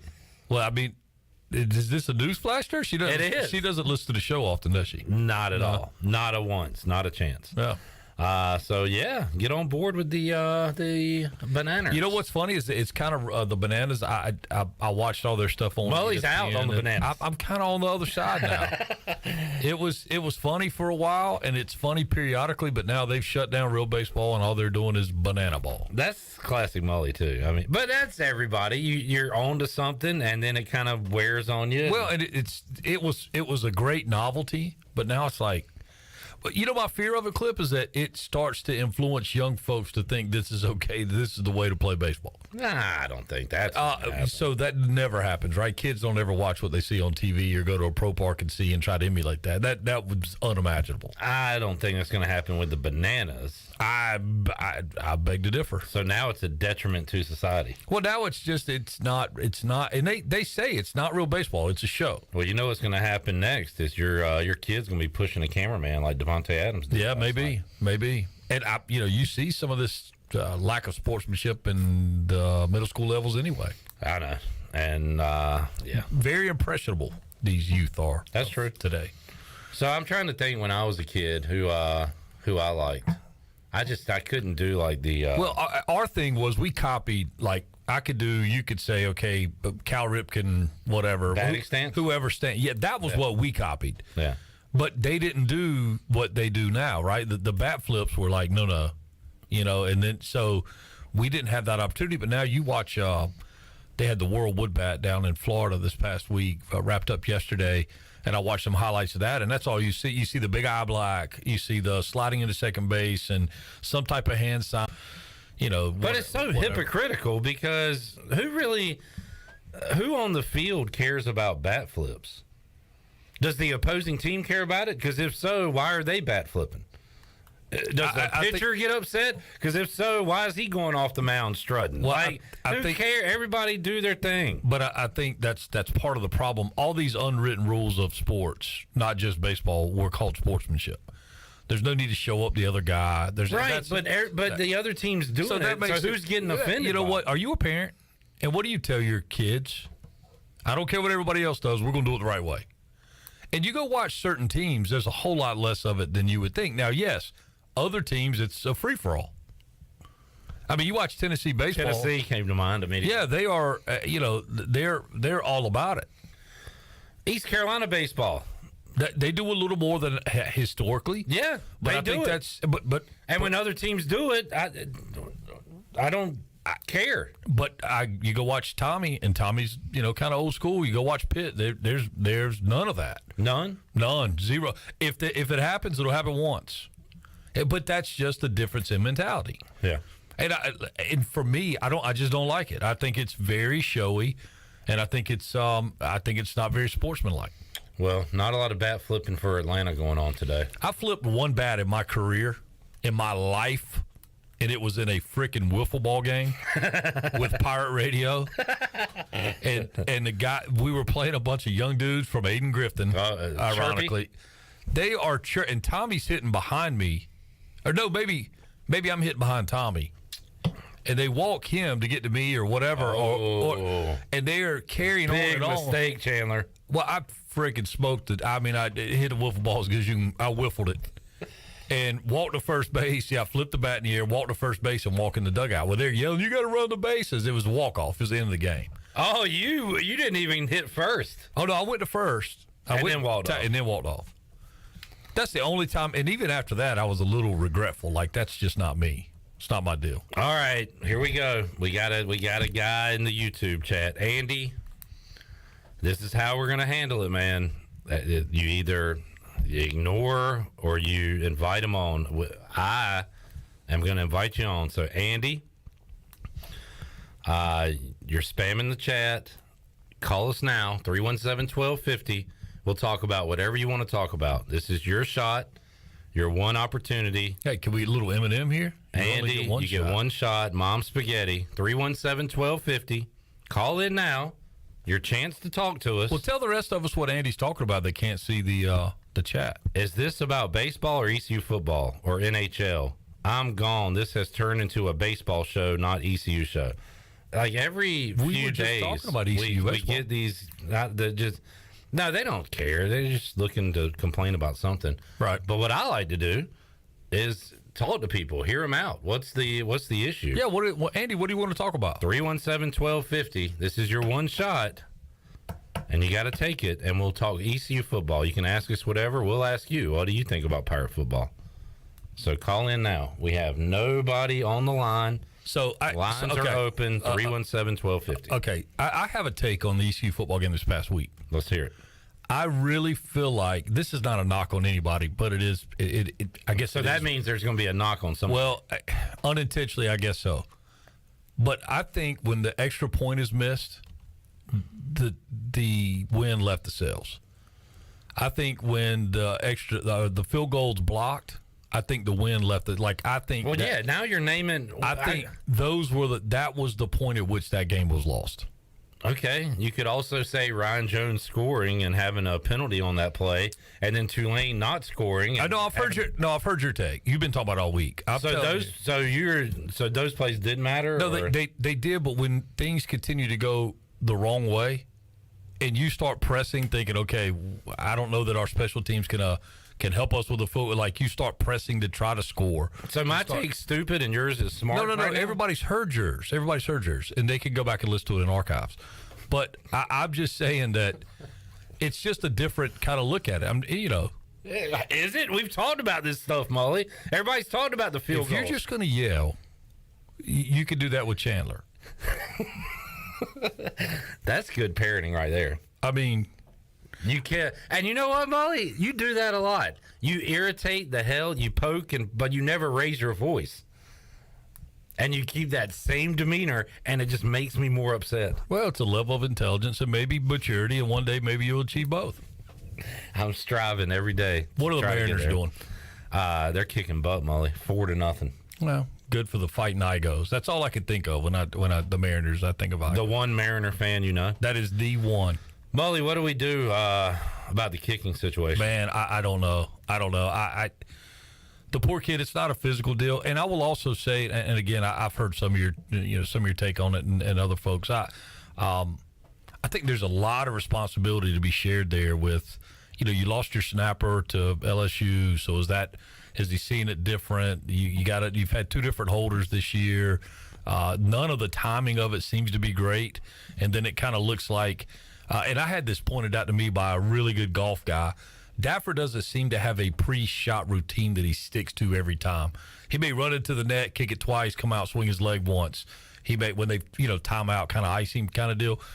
I don't care if you're shooting a free throw, having an at-bat, standing over a putt, getting ready to hit a tee shot. I don't care what your sport is. You have a pre-shot routine, or you should have a pre-execution routine that puts you in that place of comfort. I think right now he's in the mode of let's just get this over with, and I hope like hell it goes in or through. So I think Joey Baggett years ago shooting free throws. Yeah, do the same. It doesn't matter what you do. It does not matter. Same thing every time. Hey, think about. An extreme example would be Omar Garcia-Paro back, in his ABs and these X number of times on each wrist with the Velcro, and Sergio Garcia having the extra waggles, and he had to get that out of his game because he was playing so slow. But it's a mental thing that just takes you. Keegan Bradley went through it. You see these guys that all of a sudden can't do what they once could do. It's not a physical deal with him. Clearly he can kick the football. We've all seen that. It's a mental thing. In answer to your question, I don't know. So if there's another guy on the roster available to kick, you got to try it. We got to try it. Yeah, but and I'm literally asking, is there? I don't know if you've got a scholarship kicker, are you carrying another place kicker? If you look at the ECU roster, there's 3 or 4 up there. All right, if Owen Daffer comes out to kick a field goal or extra point come Saturday, then no. The answer's got to be no, right? Well, and I think that was even answered when he missed the extra point that we saw him again. And then came back out there. Yeah. That's got to be the answer. Yeah. For him to come back out here after mistake after mistake. And a little different on the road, too, because you're not going to travel everybody. So maybe there's an extra body that they can put on the sideline this weekend. Look, and nobody – I mean, my whole family just hurts for Owen Daffer because it's the human side. I hate that we even have to say that. I guess we do. No, we do. We do. It's not. Nobody's pulling against him. No, it's where I was actually watching the game with a group, and everybody in the building was cheering for Owen. Come on, you got it. And then the collective sigh. But I don't know, man. It's tough. That's a tough deal. And somebody gets in their head. It's really only them that can get themselves out. They can have some help, but it's tough, and it's very, very difficult. And no matter what the sport, no matter what the situation, to simulate game pressure. Mully, why were you texting me about Dana Holgerson on Friday night? Because you don't like him. So you? I was just needling you a little bit. Oh, okay, all right. Asked and answered. What did he say about Dana Holgerson? He just said. What did he say about Dirty Dana? Dana Holgerson ! Or something. Yeah, but he's pretty good. Yeah. Oh yeah, he's great. Yeah, he's awesome. Man, they just got lucky to win that one. But hey, good for him. Hey, he's gotten lucky the last couple of weeks, but that's all right. He didn't against Tulane. No. He was lucky at one point, then Tulane got lucky at the end. Yes. You're right. How about that Rose Conley game? I listened to it. I listened to the first quarter. You wearing your rose blue in here today against my Conley hat? Is that how it's going? No, I just put a You're shirt not on. house divided like Chora, are you? I just put a shirt on, guys. Okay. I literally don't think of any symbolism when I put a shirt on. You don't think a uniform. How about Conley blowing a 21-point lead to Havelock, and 4 days later, second half leading is Rose? That's a rough week for the Vikings. Well, I tell you what, it's a rough week to have to play bookend games with like Havelock and Rose to start with. So I think it's says something to the grit that Coach has over there. But it was a good game. I mean, it was. Did you go? Yeah. How good is Crumpler? I heard his name about every play. I mean, he's good. Yeah, he's good. I mean, there were several good players. A defensive back from Rose, number 11. I think he leads the state in interceptions. They're good players all over the place. The two quarterbacks, man, both kids just were really, really impressive. And what was it, like fumble pick right there back to back at the end from the two teams? I will say we left at the beginning of the fourth quarter just to beat the traffic, and and obviously there was an incident there in the parking lot or nearby, so we wanted to go ahead and exit the area, but we listened to it on the way home. But yeah, it was something like that, and it was. I mean, look, that dude rolls in there for 5 seconds and boots that thing through for the game winner. So I mean, it's it's pretty gutsy win. I slept in, and then when I woke up, forgot, as I tend to do, that there's a football game going on Sunday morning, and did not see your Packers lose to the Giants. I didn't either. I am numb to them. You don't care. Hey, I'm with you, man. I'm totally numb to it. Like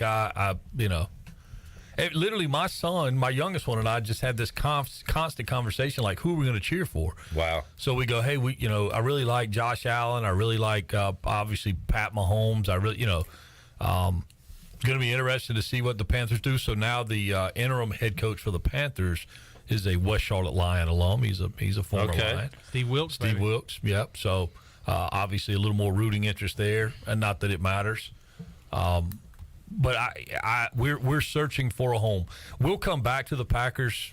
I'll never leave the Packers, but I am. Are you ready for the Rodgers era? Yes. That's really what's got you. Well, it's got to be coming to an end soon, right? And then I think it's going to be probably years of just terrible. Oh, yeah. But, I mean, look, when Randall Cobb is your number one guy, how excited can you get about your football team? Yeah. When a 36, 37-year-old guy is your number one target, yeah. Yeah, I said he's almost as old as I am, and he's out there freaking is the number one dude. Well, that's what Rodgers has been complaining about.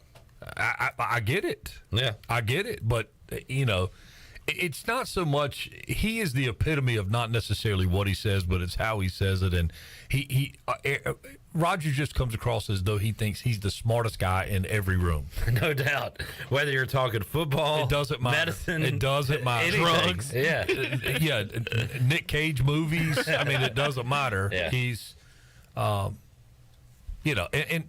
look, he is a very intelligent guy. He's a great quarterback, but I've just had enough. Yeah, Mully said it's wits end. I'm at my wits end with Carson. Ooh, yeah. Thanks. Kira Rivera said, did he defend him, or did he? I couldn't. There seemed to be some backhanded compliments in that. Well, he came out today and said He apologized and said he had a bad day yesterday. He said bleep. No way. Yeah, he said bleep. I had a bad day. Talking about so he was asked why why Washington had been bypassed in the NFC East by everyone, and he said quarterbacks. Yeah. Any way you slice it, it's not a great answer. No. And by the way, I understand it. I said yesterday that no matter what he says, I'm going to nitpick, and it's not going to make me happy. Just like Pirate fans, when they hear Mike Houston, they're going to pick on all his words. That's what we do as fans. We're upset, so no matter what they say, we're not going to be happy. So he says quarterback. I took it at first as him saying, well, dang, he just threw Carson Wentz under the bus. If he's not saying that, which he's not, he said he does not regret bringing in Wentz. He's saying these other quarterbacks in the division. Their separation. And they've been with their offenses. So he's saying Jalen Hurts, okay. Yeah, MVP all right, cool. candidate. All right, that's fine. That's where it stops. He's saying Daniel Jones. Okay, wait, stinks. what? And he's saying... Hold on, whoa. Daniel Jones, you've got Carson. He's better than Carson Wentz. To Ron Rivera's point. No, he shouldn't be. Well, I'm not saying what he should and shouldn't be, son. I'm just saying that he's better right now. Carson Wentz is okay. That's on Rivera. Maybe. Okay. All right, fine. But I'm saying to his point, Daniel Jones stinks, and then the other one is Cooper Rush. Who threw for 106 yards on Sunday. Cooper Rush. That's the one I would have a problem with. Cooper Rush. How have we been bypassed because great signal callers Cooper Rush? Hey. So Simmer. Braves trail 7-3 in the 8th. How much money is Cooper Rush going to get next year? It's going to be crazy. So I'm assuming he's on probably a 1 year. There's no way he's a long-term. I can't imagine. Contract. Are you talking about from anybody or from the Cowboys? From anybody. I don't know. Like who?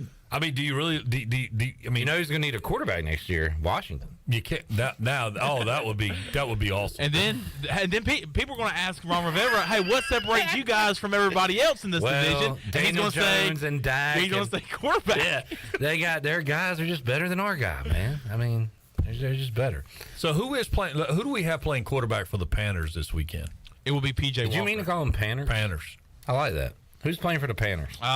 It will be PJ Walker. It will be a Temple guy. I'm surprised Tepper didn't say, "Hey, Rule, you're gone, and take all your Temple guys and all your Baylor guys with you."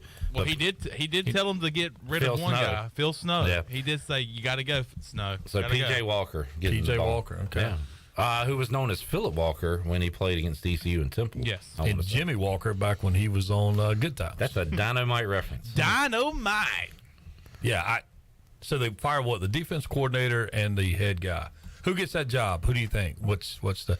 Well, the big fish is Sean Payton. Sean Payton. You know what? You know who I liked for this exact situation is the guy from Miami, Brian Flores. Brian Flores. He's my. Are you saying every word wrong on purpose? Brian Flores. Blind? Well, I didn't know what that was. Chandler, you mentioned him. I brought him up yesterday. Dude, I said the name that's going to be big on this list, which has been considered for this day to come, which it did yesterday, is Sean Payton. Why would he come to Charlotte? I don't know. Bunny. That's just a name that has popped up for the past year. Coaches have egos. They think they can turn around any situation. I think in this situation, it is turning the Titanic. But Brian Flores is definitely a name I think you'll see. A name that you've seen in... Before we move on, so he is employed, correct? He is with the Steelers. Because my question was, isn't he blackballed because he's in a lawsuit with the NFL? But I guess... That only goes so far. I mean, Deshaun Watson's back in practice, so I mean... you can get away with whatever. Yeah, but he's not suing the league. He's not going against the league. If you're good enough, I think that'd be fine. Here's the deal for me. We're like in the same boat the Dolphins were in. Like when he kind of got hold of that deal and it at least instilled some discipline. Did they have Tua or did he draft Tua? Probably drafted Tua. I think that Mike Tomlin's name has been kicked around. I think the Steelers would be crazy to part ways with Tomlin, but if they let him go, we should fire Rivera and get. No, that'd be a good one. The other name that's been kicked around, and I have a lack of confidence in is Eric Bieniemy. Well, that's who I was going to bring up. But just because he hadn't been hired yet or something? That and the fact that he went at it with Mahomes. That one time where they didn't go for it at the end of a half. See, this is like you saying when I say something that I think your idea is stupid because you didn't say it.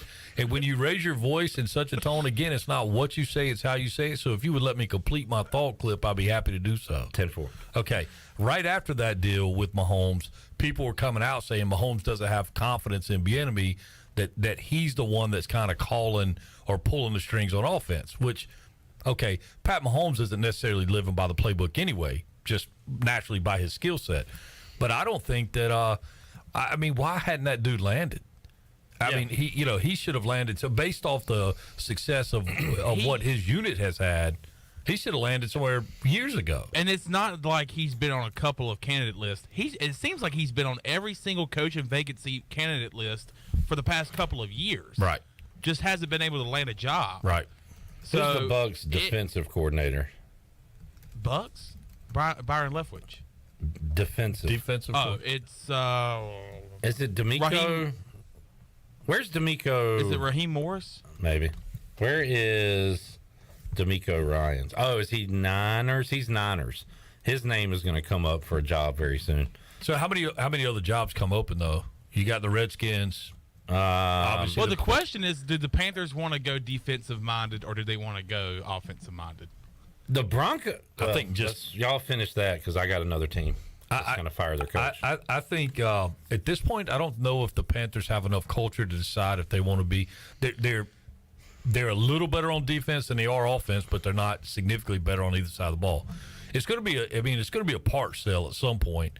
So you may come in with no McCaffrey. No, maybe. I don't know. There's no telling. They better do something dramatic that we can appreciate 5 years from now. Hey man, I'm not good at impressions. Gruden. You talk about black? I don't know, man. I don't know if I want to go to Charlotte, man. You talk about a dude that's blackballed, though. Yeah. I don't know if they're going to let me back in the league, man. He doesn't shoot off emails anymore. I'm going to send a letter, man. I can't send an email, man. How about Chucky in Charlotte? That'd be cool. That would be interesting. It would be, but how does he survive in the locker room? Broncos are going to fire their coach. Oh, because they're not going to just figure this out. No, Russell's that they're not going to. Now I'm going to sit here and say this, and then 2 months from now they'll be first in the West and cruising. But no, they're not going to figure it out. They are what they are. Nathaniel Hackett's going to be Steve Wilt, and they're awful. I mean, it's going to be one and done for Nathaniel Hackett. Yeah, for the way he has. He's terrible. It's bad. He really is so bad, and people go and look at that first game on Monday night, and they're like, "Oh, that's kind of strange." But when you have done it, you have done some sort of stupid decision and some sort of just asinine. What really makes me upset too, if I was a fan, I'm not even a fan, and I'm watching it, yelling at my TV. It has happened at least 2, maybe 3 times where the game's been over. And boy, does he start coaching then. He's all in the ref's face. Timeout. He's running on the field. He's like, I better start coaching right now. Game is mathematically over. They're taking knees, and you're acting like you're going to do something now. You just had 59 minutes to do something. Yeah. And he's over there pretending to be a coach. Man. I will say I think we've seen more ineptitude out of NFL coaches this year than we've seen in an awful long time. It sure seems that way. Is it because we're microscoping it now? I don't know. Maybe the Kyler Murray brain fart the other day. Well, maybe I want to put that back on King. But Kingsbury, I mean, come on, man. His wick is burned. How about your guy, the Chargers coach, who's going for it at the end of a game with no timeout? Like, they're up by 2. All they got to do is kick a field goal. The Browns, they go for it in their own territory, don't get it. Luckily, they're the Browns. They missed a field goal. But, man, what are we doing? You can think about last night. You can going for 2 or 4. I don't understand all these 2-point conversion attempts. Last night was a weird deal. I kind of like the Chiefs going for 2, up 7. If I didn't mind that they either. don't get it, they're still up 7. If they get it, they're up 2 possessions, just about game over. I didn't hate that. Well, there's got to be an analytics sheet somewhere that's telling these guys, hey, this is the way. Another kiss of death for the Broncos coach was he brought in like a time guy and all these. That's when you know, like time management guy. Yeah, like a guy sitting up there in the booth. In the first game ended like they did. That's when he hired a guy. That's right. Oh, okay. Oh, so he hired it. Which is, if you're a real coach, you don't go out and do that. No. You're Wow. like, I messed this up. We're going to get this I didn't fixed. know that. Yeah. They talked about it on the next broadcast. You know, I know because they're on prime time every freaking week. So they're always on my television, and they're on Monday Night Football Next week. Next this, week. This week. Yeah. Who is? The Broncos. This Monday? No, I thought this Monday was Eagles and Cowboys. That's Sunday night. Sunday night, okay. Yes, That's sir. going to be That's a good game. yeah. And boy, their doofus coach is looking good right now, McCarthy. Well, yeah. Yeah, I mean, their defense is playing at another whole nother level. Yeah, they go in, throw for 100 yards, and pretty much dominate the Rams. They did. Because there was no pretty much. You say there was a special teams, a blocked punt, I believe? Yes. They had a defensive touchdown. Stafford looks like Peyton Manning his final year of the league. He just looks banged up. He's not. Yeah. It's crusty. not very crisp. Mully, thank you for teaching me how to be a better person every day you're on. Well, I do the best I can. Mully, any more updates on ECU fall ball? I went out this weekend. I mean, work in progress. They've got, again, UVA going to Clemson, UVA coming up. ECU women's golf won their event ended today over at Greenville Country Club. So congrats to them. That's back-to-back host winning for the men's and women's golf teams. But, yeah, baseball's it's a work in progress. All right. There's your update. Spring will be here before you know it. From Mike Mullis. Thank you, Mully. Absolutely. Hey, good news, Chandler. What's up? LaMelo Ball going to miss the start of the regular season. You're kidding. I'm not. All right, Buzz City, stand up. Let's take a break. Let's take a break, quick. We'll come back when we return. Rajay Harris will join us. Talked to Rajay earlier today, and you will hear that conversation when we return on Pirate Radio Live after this.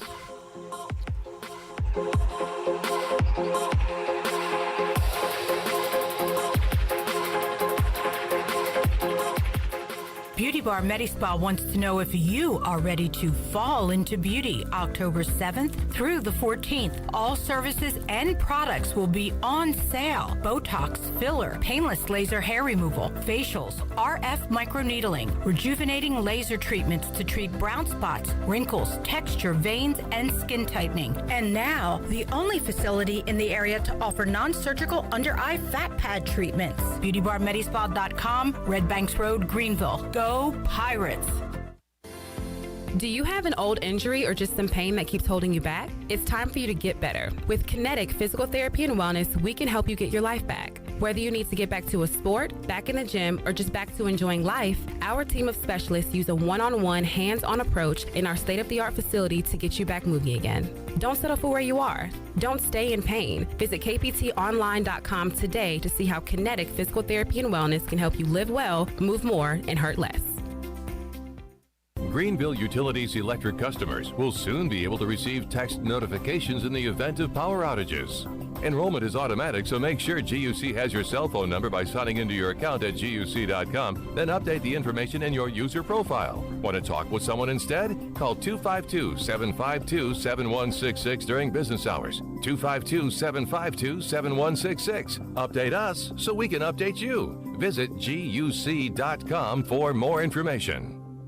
Hello, Pirate Nation. This is Jamie Cuccinella, inviting you and your family to come by Cuccinella's Pizzeria and Italian Ice. Cuccinella's has been serving our special family recipe New York-style pizza since 1932. We think you'll taste the difference in just one bite. When you come in for a pie, don't forget to try our house-made Italian ice or gelato. We make small batches every day from scratch with all fresh ingredients. Cuccinella's on Old Tar Road in Winterville and a new location coming soon to Uptown Greenville. This is Braxton Green with Angel Oak Home Loans. If you're looking to purchase a home, it is still a great time, and being pre-qualified before you begin shopping is an advantage. At Angel Oak, we offer a wide variety of programs ranging from conventional, government, and portfolio loans that can fit most financial situations. To get started, contact our experienced team of Talbot Green, Joanne Weir, Wanda Hager, or myself, Braxton Green, at 751-2060. NMLS 1719250, Equal Housing Lender. Winslow's is now Fifth Street Hardware Restaurant and Tap Room with a brand new look. Fifth Street Hardware also has a new menu and serving lunch and dinner every Tuesday through Sunday and brunch starting at 10:30 on Sundays. What else is new? Well, they have poker every Tuesday night, Trivia Wednesday with DJ Captain Morgan, and on Friday and Saturday nights they have live music open till 2 a.m. serving light appetizers all night long. New look, new name, same location on Fifth Street. Follow them on Facebook and Instagram for more specials. Fifth Street Hardware Restaurant and Tap Room. Hey, I'm Holt Nailers. No one knows better than me how important it is as a quarterback to have protection on the field to be successful. My frontline team is critical to my success. For your frontline insurance protection, you need the team at Buck Insurance Agency. Buck Insurance Agency is your local team and have been helping customers like you for over 30 years with their insurance needs. When you need insurance protection, you'll get the whole team with Brian Buck and his staff. Call toll-free at 877-357-1966. Go Pirates. I'm Michael Vaughn with East Coast Grading and Utilities. Many of you know my dad, David Vaughn, and his work in putting in subdivisions all over Pirate Nation. But East Coast Grading and Utilities is not just for those type of big jobs. We're here for the homeowners. Whether it's concrete, driveways, hauling rock, or sand, whatever you need, East Coast Grading and Utilities can get the job done. Call us at 252-531-7494 or check us out on Facebook at East Coast Grading and Utilities. This is Ryder Giles, and you're listening to Pirate Radio, the voice of the Pirate Nation.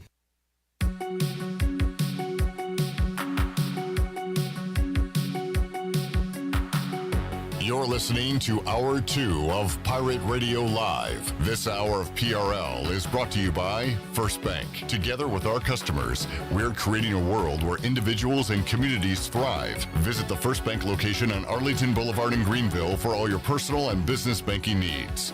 Now, back to the show. Welcome back. From Sales to Service, Greenville Auto World has all of your vehicle needs covered. You can shop all of their inventory now at greenvilleautoworld.net. If you're also looking for someone to service your vehicle, Greenville Auto World has a full service and repair facility. They do brakes, oil changes, tires, inspections, and they can repair any kind of vehicle. Greenville Auto World, across from Speedway at Bells Fort, and online at greenvilleautoworld.net. Thanks to Tim Sutton and Jim Rogers for their sponsorship of the program.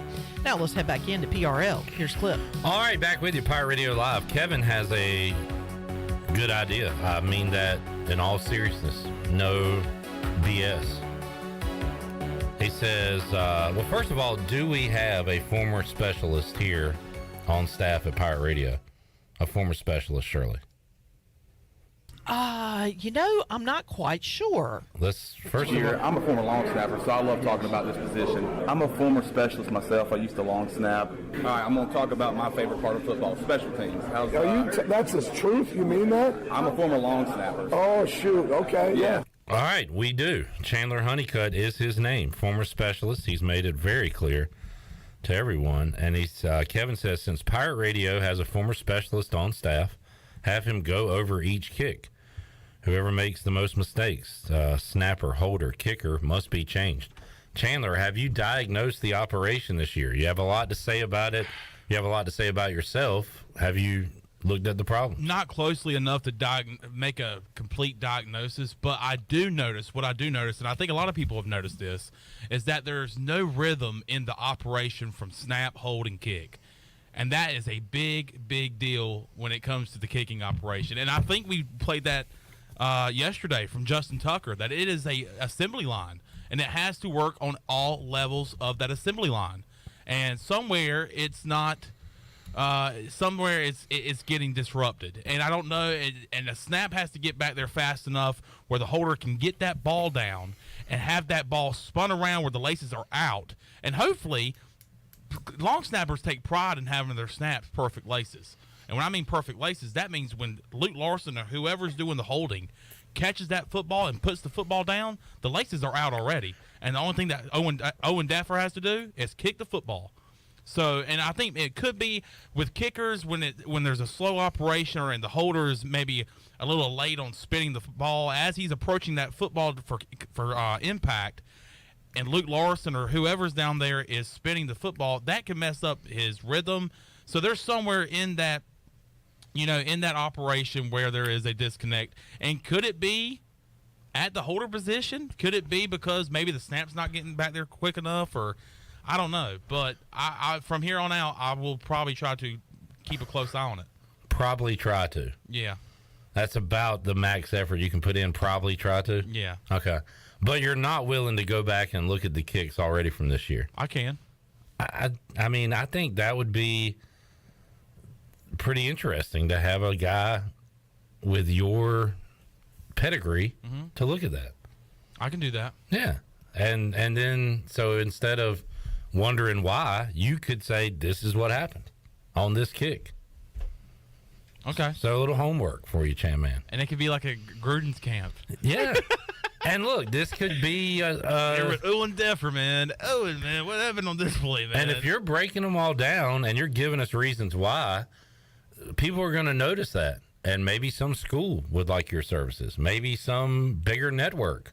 Like, this could be a jumping off point for your career for you to break this down. Because I'm not a former specialist. You don't hear me. I am a former long snapper. You are. I am a former Shirley's long snapper. not. I'm not. Glenn's not. But I am a former You long are. This is your... I long snap. This is your lane. Own your lane, man. Own your lane. Let's go out to, and here earlier, I talked to Rajay Harris, East Carolina running back. It was on YouTube and Facebook earlier today for those who were able to see it live. And we'll play it for our radio audience now. Shirley, hit that interview. All right, let's head out to the Pit Electric Live line. Talk to East Carolina running back Rajay Harris. He joins us today on Pirate Radio Live. Rajay, how you doing, man? I'm doing great. How about yourself? Hey, man, doing good. Pirates coming off that loss to Tulane, and I know you were there rooting on the boys. Didn't go ECU's way. We'll kind of hit on that one before we look ahead. But, Rajay, what running game looked pretty strong on Saturday against Tulane, but not enough to get it done. What did you see from the loss to Tulane the other day? We just made too many mistakes, man. It just come down to that, man. You can't make that many mistakes against a good team like that, a good defense like that. So you just got to take them mistakes out, or we'll lose another close one like that. All the rest of our games, the rest of these conference games that we play are going to be tough. So like I said, just mistakes. We can't have mistakes. Yeah, and we talked about some of those yesterday. Xavier Smith had the uncharacteristic penalty and said all he could say, really. He said, look, heat of the moment, I play with a lot of emotion, made a mistake, apologized to his teammates, coaches, everybody, and you just kind of move on from it. And Rajay, you yourself plays with a lot of emotion out there. You'll talk to guys, but you know how it gets. It's a fine line, right, of playing with a lot of emotion, but also keeping cool when guys are trying to get under your skin. Definitely. You can play with a lot of emotion, but you also have to control it, because, penalties like that, we can't have. It's just, you just can't have it. Like I told you, in football games like that, it's just, you have to limit a lot more penalties, a lot. Rajay Harris joining us as East Carolina gets ready for Memphis now, and Rajay's got surgery coming up in a couple of days. Rajay, have you talked to anybody with this particular injury to kind of know what to expect, to hear their stories? Have you reached out? Has anybody reached out to you about it? Yes, actually, I got a couple homeboys from high school. They all tore their ACL, and I had surgery and stuff before. So I called and talked to them for hours at a time last week. They just kept me up. I just got to stay prayed up and stay motivated no matter what. They got through it. I can get through it. So just keeping the same mindset, man, that 1% mindset every day, just get a little bit better. I could just take it to the surgery. I could take it to this injury right here. I can't hang my hat. I can't, lose faith. I just got to keep going. No doubt, and I've said it, Rajay. I don't know you well, but I know you well enough to know that if this could happen to anybody, you are somebody that can definitely handle it just with your overall mindset, your positivity. So I have no doubt you'll come out the other side of this even stronger. And it's you've had bumps and bruises before. Is this your first major injury as an athlete? Yeah, this is my first major injury. I had fractured my ankle in high school, but I was back after like 3-4 games. So, but yeah, this is my major injury. Everybody keep asking me that. Yeah, sorry. It's my you good. It's my major. This is my first one. And look, it's easy for us to sit here and say, okay, ACL, that means he'll be back in like a year, ready to go. But like it doesn't work that way. Like I kind of blame Adrian Peterson, who got hurt in 2011, came back in 2012, rushed for 2,000 yards, and and not everybody is built like the freak that is Adrian Peterson and these athletes. So it is you got a lot of work ahead of you, as you know. It's no guarantee and all that, but yeah, you're gonna be doing the right things. But I don't know, is there any kind of timetable, or are we way too far out now to talk about that? Well, when I first heard it, they told me it was 6 to 9 months, my recovery time. So I talked to, like I told you, I talked to some of my friends in high school, and they were just telling me, like, take rehab serious. It might be hard, it might be difficult, it might be some days you don't want to do it, but just take it serious. He said you'll see the increase, you'll see the quad strength come back, you'll see everything just coming in a full circle. Even better. They told me they're faster and stronger, wiser. It's just a lot of people done told me a lot of different stuff, man. I'm just aiming for it, man. I'm aiming for everything that's in front of me, man. I know I can get it. Rajay Harris joining us on the Pit Electric Live line. Rajay, how about watching the game from your perspective on Saturday? And I'm interested to talk to you, 3, 4, 5 games into your new role on the team. But were you seeing anything differently? Keaton, you should have done this, and Marlon, you got to do this. Did you have the coaching hat on watching the game the other day? I really did, actually, because I had noticed the beginning of the game that the D-line was pinching in, squeezing in, so all the runs was going to probably either bounce outside or reverse field. So I had told Keaton and Marlon, after like the first possession, the run's going to bounce, they're pinching.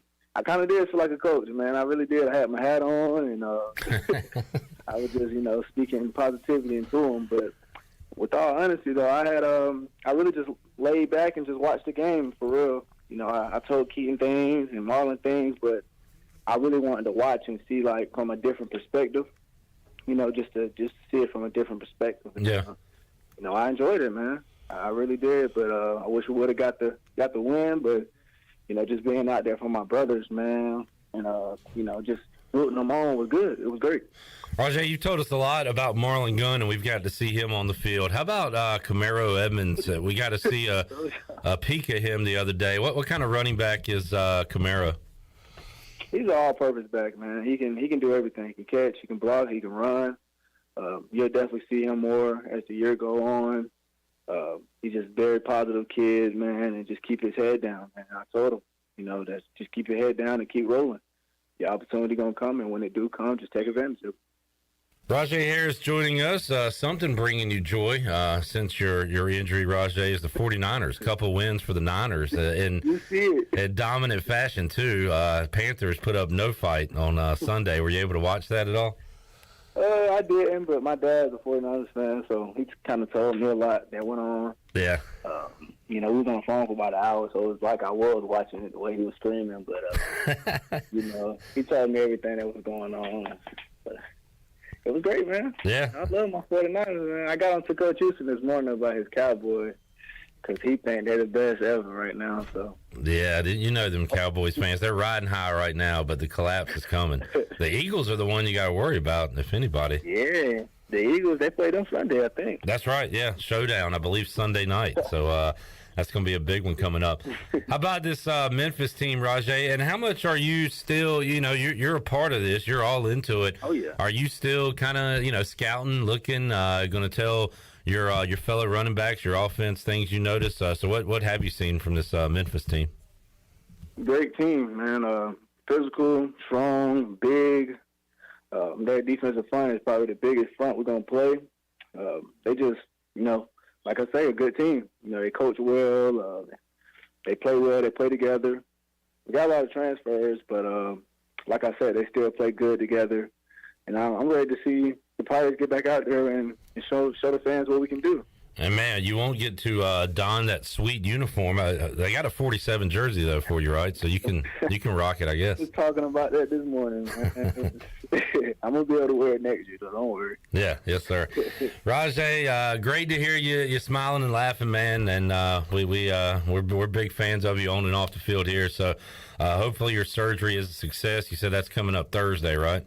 Yes, sir. All right, man. Well, we'll check in with you again after that, and then the rehab begins, and the quest to get back, and it's going to be a journey, and we're going to follow it with you, man. We'll be behind you the whole way. You know that. So keep your head up as always, Raj, and we'll talk to you again soon, man.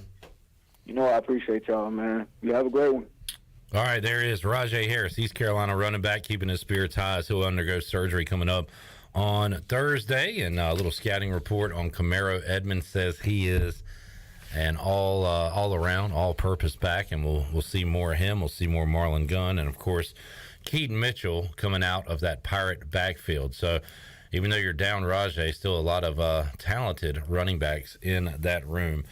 All right, Braves down 7-3. Runners on the corners, 1 out in the 9th inning. Matt Olson up to the plate. And the Astros trying to fight back against the Mariners. It is 4-2 Seattle in the top of the 4th on the Buccaneer Music Hall scoreboard, presented by The Buck. The Buck. Keep you up to date on these games. We'll take a timeout, come back, more to go. We'll wrap up hour 2. Bryce Williams set to join us in hour 3 of today's show. More to go on Pirate Radio Live. We're back with you after this.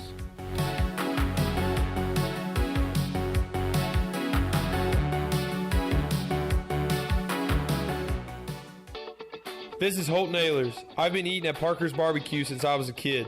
Now, all these years later, I still love to eat at Parker's. In fact, I love it so much, I bring my entire offensive line with me. They protect me, and I look out for them with great food from Parker's Barbecue. So whether you bring the team like me or just your friends and family, the awesome barbecue, chicken, and seafood at Parker's is a win every time. Parker's Barbecue, where they always treat you like family.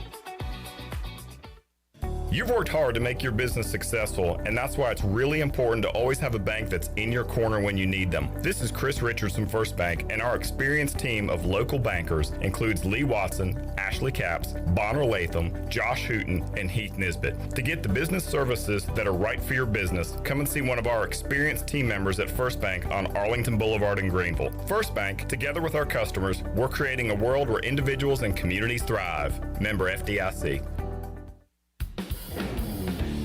Your vehicle is a big part of your life. That's why you should trust the team at Greenville Auto World for all your vehicle needs. Greenville Auto World believes in fair prices, superior service, and treating customers right. Visit GreenvilleAutoWorld.net to see their fully stocked inventory of SUVs, trucks, and cars. Need a lift kit, custom rims, or wheels? Greenville Auto World can upgrade your vehicle today. For sales or service, visit Greenville Auto World on Highway 43 in Greenville. Country Mart has been locally owned and operated for over 40 years and is your premier country store serving the best cheese biscuits and country food around. Country Mart is open every day and has 2 locations in Bethel on Highway 11 and in Stokes on Highway 903. Both Country Mart locations are top-of-the-line fuel stations serving Shell gas, including 93 ethanol-free high-octane gas, which is the best for all you boat owners. Country Mart, fueling you up with great food in your engines with great gasoline. Go Pirates. Better ingredients, better pizza, better brace yourself because this right here is a Papa John's Papa Bowl. No crust, just piping hot toppings and melty cheese in an oven-baked bowl. Better ingredients, better pizza, now in a bowl. Papa John's. Hey, Pirate fans, brace yourself for the brand new Papa Bowls for only $7.99. The new Papa Bowls are an MVP move for game day or any day. Place your order online at papajohns.com and sign up for Papa Rewards. Papa John's, better ingredients, better pizza. Go Pirates! ASAP Party and Tent Rentals is your one-stop shop for weddings, anniversaries, corporate events, family reunions, birthday parties, or any celebration with friends and family. ASAP Party and Tent Rentals has the widest selection of tents, tables, chairs, linens, china, concession equipment, bounce rides, games, staging, wedding equipment, dance floors, and so much more. At ASAP Party and Tent Rentals, we help people get together. Call today at 756-7903. ASAP Party and Tent Rentals, locally owned and operated on Diamond Drive in Greenville near Agri Supply and Equipment Plus. Hey, Pirate Nation. This is Scott Harris with RE/MAX Preferred Realty. I've been in Greenville over 25 years. I'm a proud graduate of ECU. If you're looking to buy or sell a home, then give me a call today and let me help make your real estate process fun and easy. I keep it simple and explain the process every step of the way. My goals are your goals. There are no long-term contracts, and you always deal with me from start to finish. The right home starts with the right agent. Call me, Scott Harris, at 347-1857. Go Pirates! Hi, I'm Annalie Newhoff. And I'm Rob Campbell. And we are with CopyPro. We have been locally owned and operated here in Eastern North Carolina for almost 50 years. CopyPro is the leader in office technology. Does your business struggle with keeping printing costs low or producing professional documents? Here at CopyPro, total customer satisfaction is our #1 priority. We have a variety of solutions to help reduce your printing expenses and make your business more productive. Call us today at 1-800-682-6558 or online at copypro.net. CopyPro, we are the professional office systems people. This is Jeremy Lewis, and you're listening to Pirate Radio, the voice of the Pirate Nation.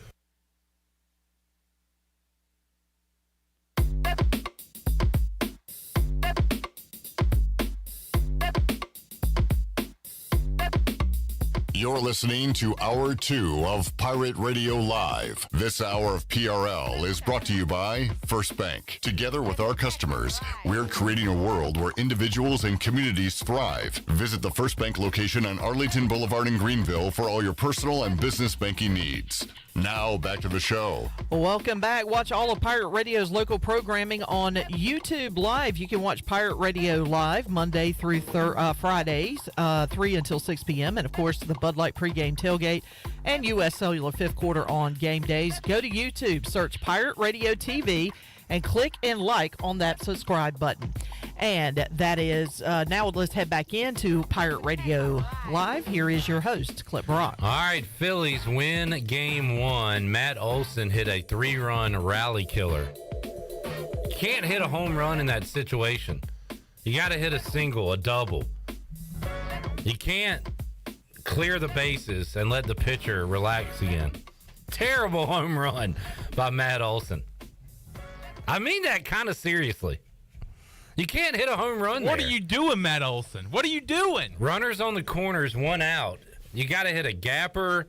You got to hit a single. Last thing you want there is a home run. That's kind of like, maybe this is a bad comparison, but maybe scoring too early in football. Yeah, it clears the bases. Now the pitcher can relax. But the play of the game there and the player of the game, and I pride myself on being a man of faith, because Nick Castellanos was 3 for 4, and then made a sliding catch that if that ball gets by him, you got trouble. Contreras gets to third probably with 1 out, and the Braves can tie this game. But he makes a great sliding catch and then ground out by d'Arnaud to end it. And the Phillies win game 1, 7-6. Can't hit a home run there. Worst timed home run in Major League Baseball history. Is this a best of 5? It is. Okay. And guess what? The Phillies now have Zach Wheeler and Aaron Nola ready to go. What about the Braves? Kyle Wright tomorrow.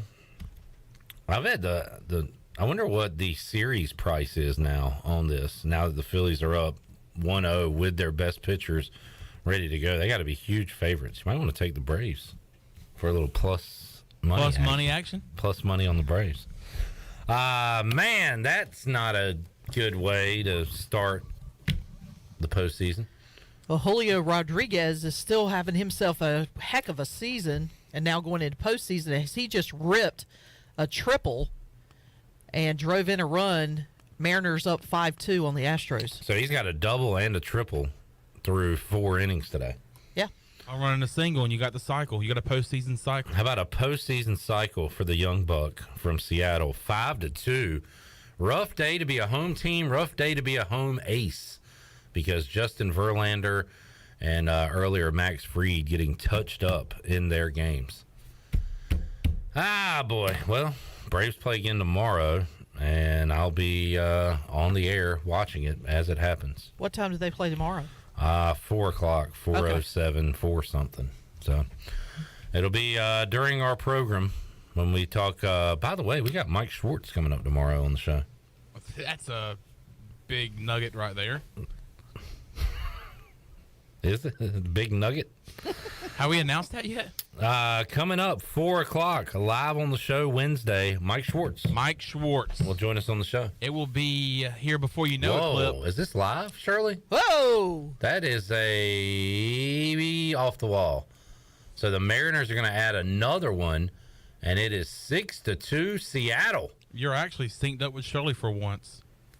My TBS is synced up. My Fox was behind.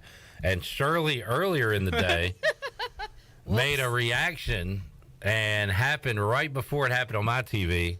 Whoops. And that, no spoilies. That irritates me. But then Matt Olson hits the home run. Shirley knew it was going to happen. She had already seen it happen. Didn't make a peep.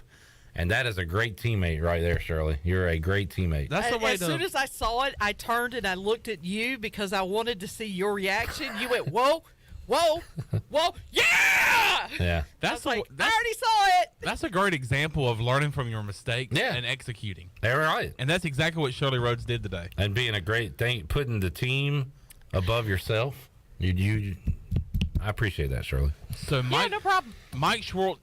Mike Schwartz. Mike Schwartz is coming on tomorrow. It will be here before you know it, Clip. We will be in section 213. That's right. In Minges. Watching losing basketball. Well, I'm just going to say watching basketball. Everything's going bad in my sports world right now. Well, let's hope it don't carry on to ECU basketball. Really? Well, let's just hope. That's all we can do is hope. That's fine. We'll hope. Hope in one hand, and what are we going to do in the other hand? Crap in the other. Yep, see which happens first. All right. See which one fills up first. But I tell you what, I'll be there and ready to go. And the Mariners just keep hitting. Play at the plate. He is. Oh, he's got to be dead. Oh yeah, he's got to be dead. What is He's got to be dead. And now he's grabbing his back. What in the world? He just blew out his back. Poor fella. As soon as the outfielder threw the ball and then they panned over to the runner, he was just rounding third. I said he's got to be dead. One of the more anticlimactic plays at the plate you'll ever see. I would love to see the replay on this on the third base coach if he waved him in or if he just ran through a stop sign. At that point, you just gotta. I figured he probably. You gotta truck him. Yeah. But it's bad when a guy doesn't even get to a slide. He just stops and then holds his back. Yeah. I hope he's okay, but him going for his back. That was no, he was going for his back because he knew he was like, I got to do something here. Yeah, I gotta give a reason why I didn't make it home. Oh, I tweaked it. 6-2 the score heading into the bottom of the fourth there in Houston. We'll keep you up to date on that on the Buccaneer Music Hall scoreboard presented by the Buck. The Buck. Let's take a break. We'll come back. Slim 80 will join us. Bryce Williams. We'll get his thoughts on ECU's loss to Tulane. We will talk Memphis. We will go Pirate Radio Outdoors. We'll do all that coming up on Pirate Radio Live here on a Tuesday. Back with you after this.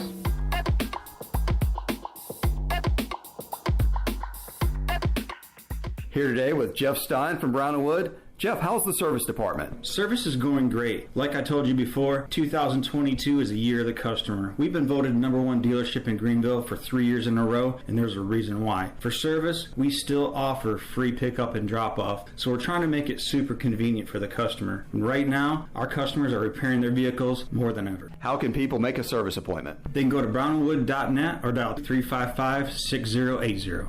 So, how does short points work? Well, like Jersey Mike's, 6 regular number 13s plus 3 giant number 7s equals a free regular number 13. So, Pepsi and Lay's now earn more points towards free subs. That adds up. Exactly. Download the Jersey Mike's app and earn rewards towards free subs with every sub, Pepsi, and Lay's you purchase.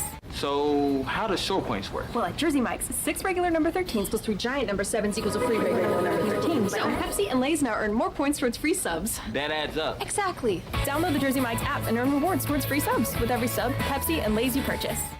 Are you ready, Pirate fans? Freeboot Friday is back. Uptown Greenville and the City of Greenville invites you to Freeboot Friday, the official pep rally of home ECU football games. Join fans for live music, food trucks, beer and wine, children activities, and more. The Freeboot Fun takes place from 5:30 to 8:30 p.m. each Friday before ECU home football games in 5 Points Plaza. Visit Uptown Greenville for more information, and as always, go Pirates! Love is finding the internet of your dreams from MetroNet.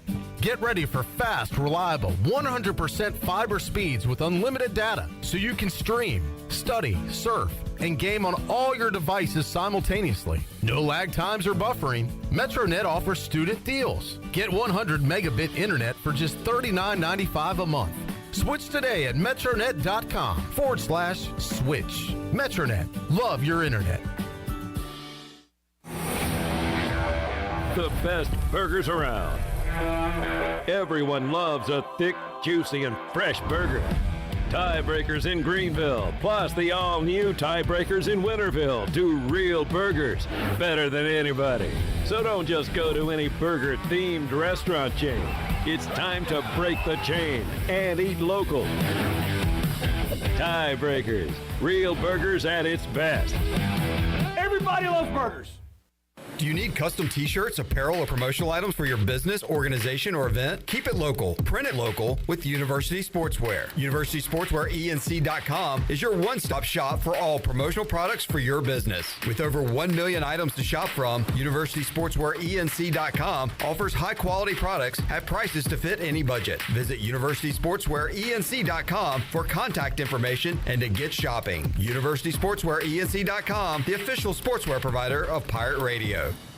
I'm Sam Jones, and for more than 3 generations, my folks have kept the fires burning for Eastern North Carolina Whole Hog Barbecue. At Sam Jones, you'll find our smokehouse pumping out wood-fired meats, cooked fresh every single day. There are no freezers at our place. Everything, and we mean everything, is made fresh daily, including our sides, sweets, and sauces. Stop in and see us, and I bet you'll be able to taste our passion in just one bite. At Sam Jones Barbecue, you'll find plenty of smoke, but no mirrors.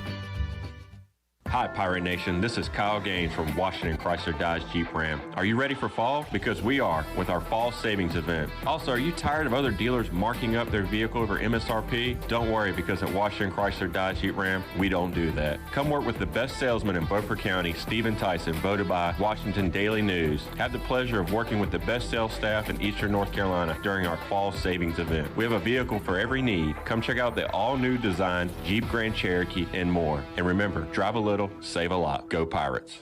This is Pirate Radio, WGHB Farmville, 1250 and 92.7 FM Greenville, WDLX Washington, 930 and 104.1 FM Washington.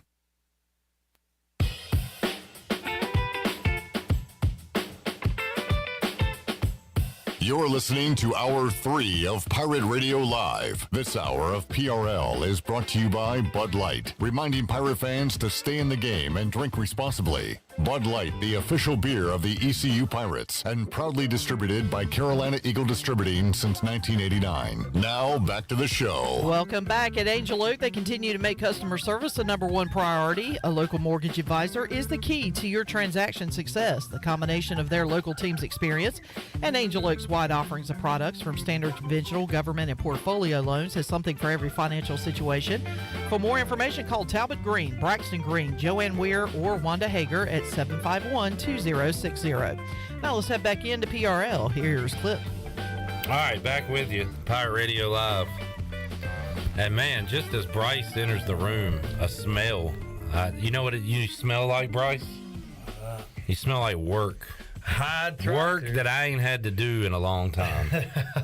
I am fat and happy in the comfort of cooling and heating and lights and electricity and out of the elements. But you smell, I recognize that smell. I don't like that smell. It means you've been working hard today. Fairly hard. We had to take down a carport building today, so that took up most of the day. I hear you. All right, productive day. Shirley, hit the music real quick. Because one thing I can do, Bryce, is sing. I saw the light. I was baptized by the fire in your touch and the flame in your eyes. I'm born to love again. I'm a brand new man. Comedian Bo Burnham has a song about what he calls stadium country. and he talks about singing. I write songs about riding tractors from the comfort of my private jet, and about and that's me, Bryce. I'm not on the dirt or the land anymore. I'm just, but I can still sing a country tune. Hey, I like it. I'm a poser. No, that sounds good to me. You grew up doing it, hey, Well, my daddy now. That was some work. I just, I kind of faked it. Hey, I've never picked tobacco. Never picked tobacco, huh? No, not from around my Make you a man. I'm sure. I grew up going through hog houses, checking for dead hogs. Man. I tell you, that's now hold on. We're not gonna let you off the hook here. That was your job, or you like rode with your dad and he was like, explain yourself. Well, there was times where I would help my dad do it, and then there was times where my dad was doing something else and he'd say, hey, go through house number 3 and check it out. I tell you, that hog house stand. And you better not miss one, especially in the summertime, because they'll eat them summer guys. They'll eat them and they'll step on them. I've had to get the shovel out before. I tell you, pigs are no cuddly bug. No. They are not. We did have nurseries, so they were the baby pigs, but yeah, about the 40-pounders, like the little boogers. Yeah. Oh yeah. The only dead animals I had to mess with was dead fish. My dad had a fish farm. Oh yeah. Tilapia, and like if a disease would run through a tank and kill about half of them, that was a mess. But didn't match the smells, of course, of hogs or. And I was wondering, I'd like to know how like fish get diseases. They're all in the same water. That's a good question. I mean, do they carry? I guess they got different DNA. I mean, where does it come from? That's a very good question. I'm sure y'all treat the water. Yeah. And make sure those levels are correct and all that stuff. So, and why does it affect some and not others? I don't know. Like Elton John said, Bryce, all the science I don't understand. It's just my job 5 days a week. Yeah. What song was that? I don't know. That was Rocket Man. Okay. I'd probably know the chorus. Yeah, yes, sir. I need to pay attention to that line next time I'm jamming a Rocket Man. Yes, you do. And Bryce, I got a question for you. What's going on with the upper lip today, bud? So I was, I did. I was like, well, I don't have a wedding. I don't have anything crazy to do. So at first I tried just growing the facial hair out a little bit. Well, it looked horrible. And so I was like, you know what, Anna? Should I keep the mustache? She said no. Of course, she said no. And I said, just for the heck of it, I'm gonna leave the mustache just to see how my progression and the fullness of it's going. Yeah. And it ain't quite there yet. Not yet, but it'll probably be off tonight. Yeah, okay. I hear you. It looks a little I like to do some funky stuff like that. Heck, I cut all my hair off on Sunday. I know, I seen your neck looks nice and tight up there, like your hairline. Well, yeah, I can't. Well, I hope so. I have my wife help me there back there. She did a good job. Your lines are straight. All right. And that's something married folk can do. We can experiment because we're not on the market anymore, right? We're taken. Exactly. Chandler's scared to go out there. He's scared to do a mustache. He's scared to experiment. He keeps it. I try to tell him to mix it up, man. You'll feel different about yourself. Surprise him. Well, I think a mustache looks like it's got pretty heavy growth on the thing. Pick your head up, son. Let us see. If he grew, oh yeah, he can grow that out. I know. But he's scared to do it. Why won't you do it, Chandler? I don't know. I don't like change. I like to stick with the. It's scary, right? It's scary. Yeah. It's a scary world when things change. But wait till you take that step past the change line. It'll change your life. Mm-hmm. Yeah. It's a growth. Change sometimes means growth. Sometimes change will change your life. Like David Bowie said, turn and face the strange. Turn and face the strange. Gregory says, I just slapped a like from Portland, Oregon. Portland in the house. Boy, Gregory. Boy, Gregory. Class of 87. Yeah, he's baby. Watching at, 2 o'clock? Yeah, 2 o'clock somewhere. Lunch Gregory, be like Gregory. Slap us a like up there. Slap us a subscribe. We need to get those numbers up a little bit. It's free. 13 more viewers than we do likes on YouTube right now. That is not cutting the mustard. Yeah. So let's pick it up. Speaking of not cutting the mustard, Bryce, man. Got an angry text from you on Saturday. I know. You were not pleased. No. As a guy who had blood, sweat, tears on that field to see that performance on Saturday. So let's go over What are we calling this? Bryce's blunders from Saturday. What did you not like? That was a little frustrating to only put up how many points we did. I mean, obviously, we knew Tulane was a good defense. We didn't crack double digits, Bryce. We didn't crack a double digit. We could have if we didn't miss the extra point and get another field goal blocked. Yeah. We've had multiple field goals blocked. I don't recall really, for the 4 years I played, I think we've had a handful, maybe. But I was told by, I think Mike Houston might have said it on the show. I didn't watch it, but he told Brian Bailey that the holder, Luke Larson, switched up the cadence, and it messed everybody up, and that was the reason for the block. I mean, possibly, but I mean, field goals or extra point, PAT, all that, I mean, that needs to be second nature. Just boom, boom. It's like less than a second. You got to do your job, make sure everything's right. And I mean, they practice it. I mean, to miss or have a field goal block, one is this many we've had blocked already this early in the year is quite disheartening. And then obviously another missed PAT. That should be able to be done with your eyes closed. I think we're on a streak of at least a missed field goal every game. PAT. I don't have the heart to go look it up, but I can remember state block punt, but you also had the missed field goal, missed extra point. Yeah. I remember Old Dominion, we were there. Chandler missed extra point or field goal. You, right? I mean, we had multiple missed I know there was a point block. games. There was a block extra point. In Old Dominion? In Old Dominion. Yeah. I mean, it's that those points are frustrating enough as it is, because I mean, they, for the most part, I feel like they should be fairly gimmies. Right.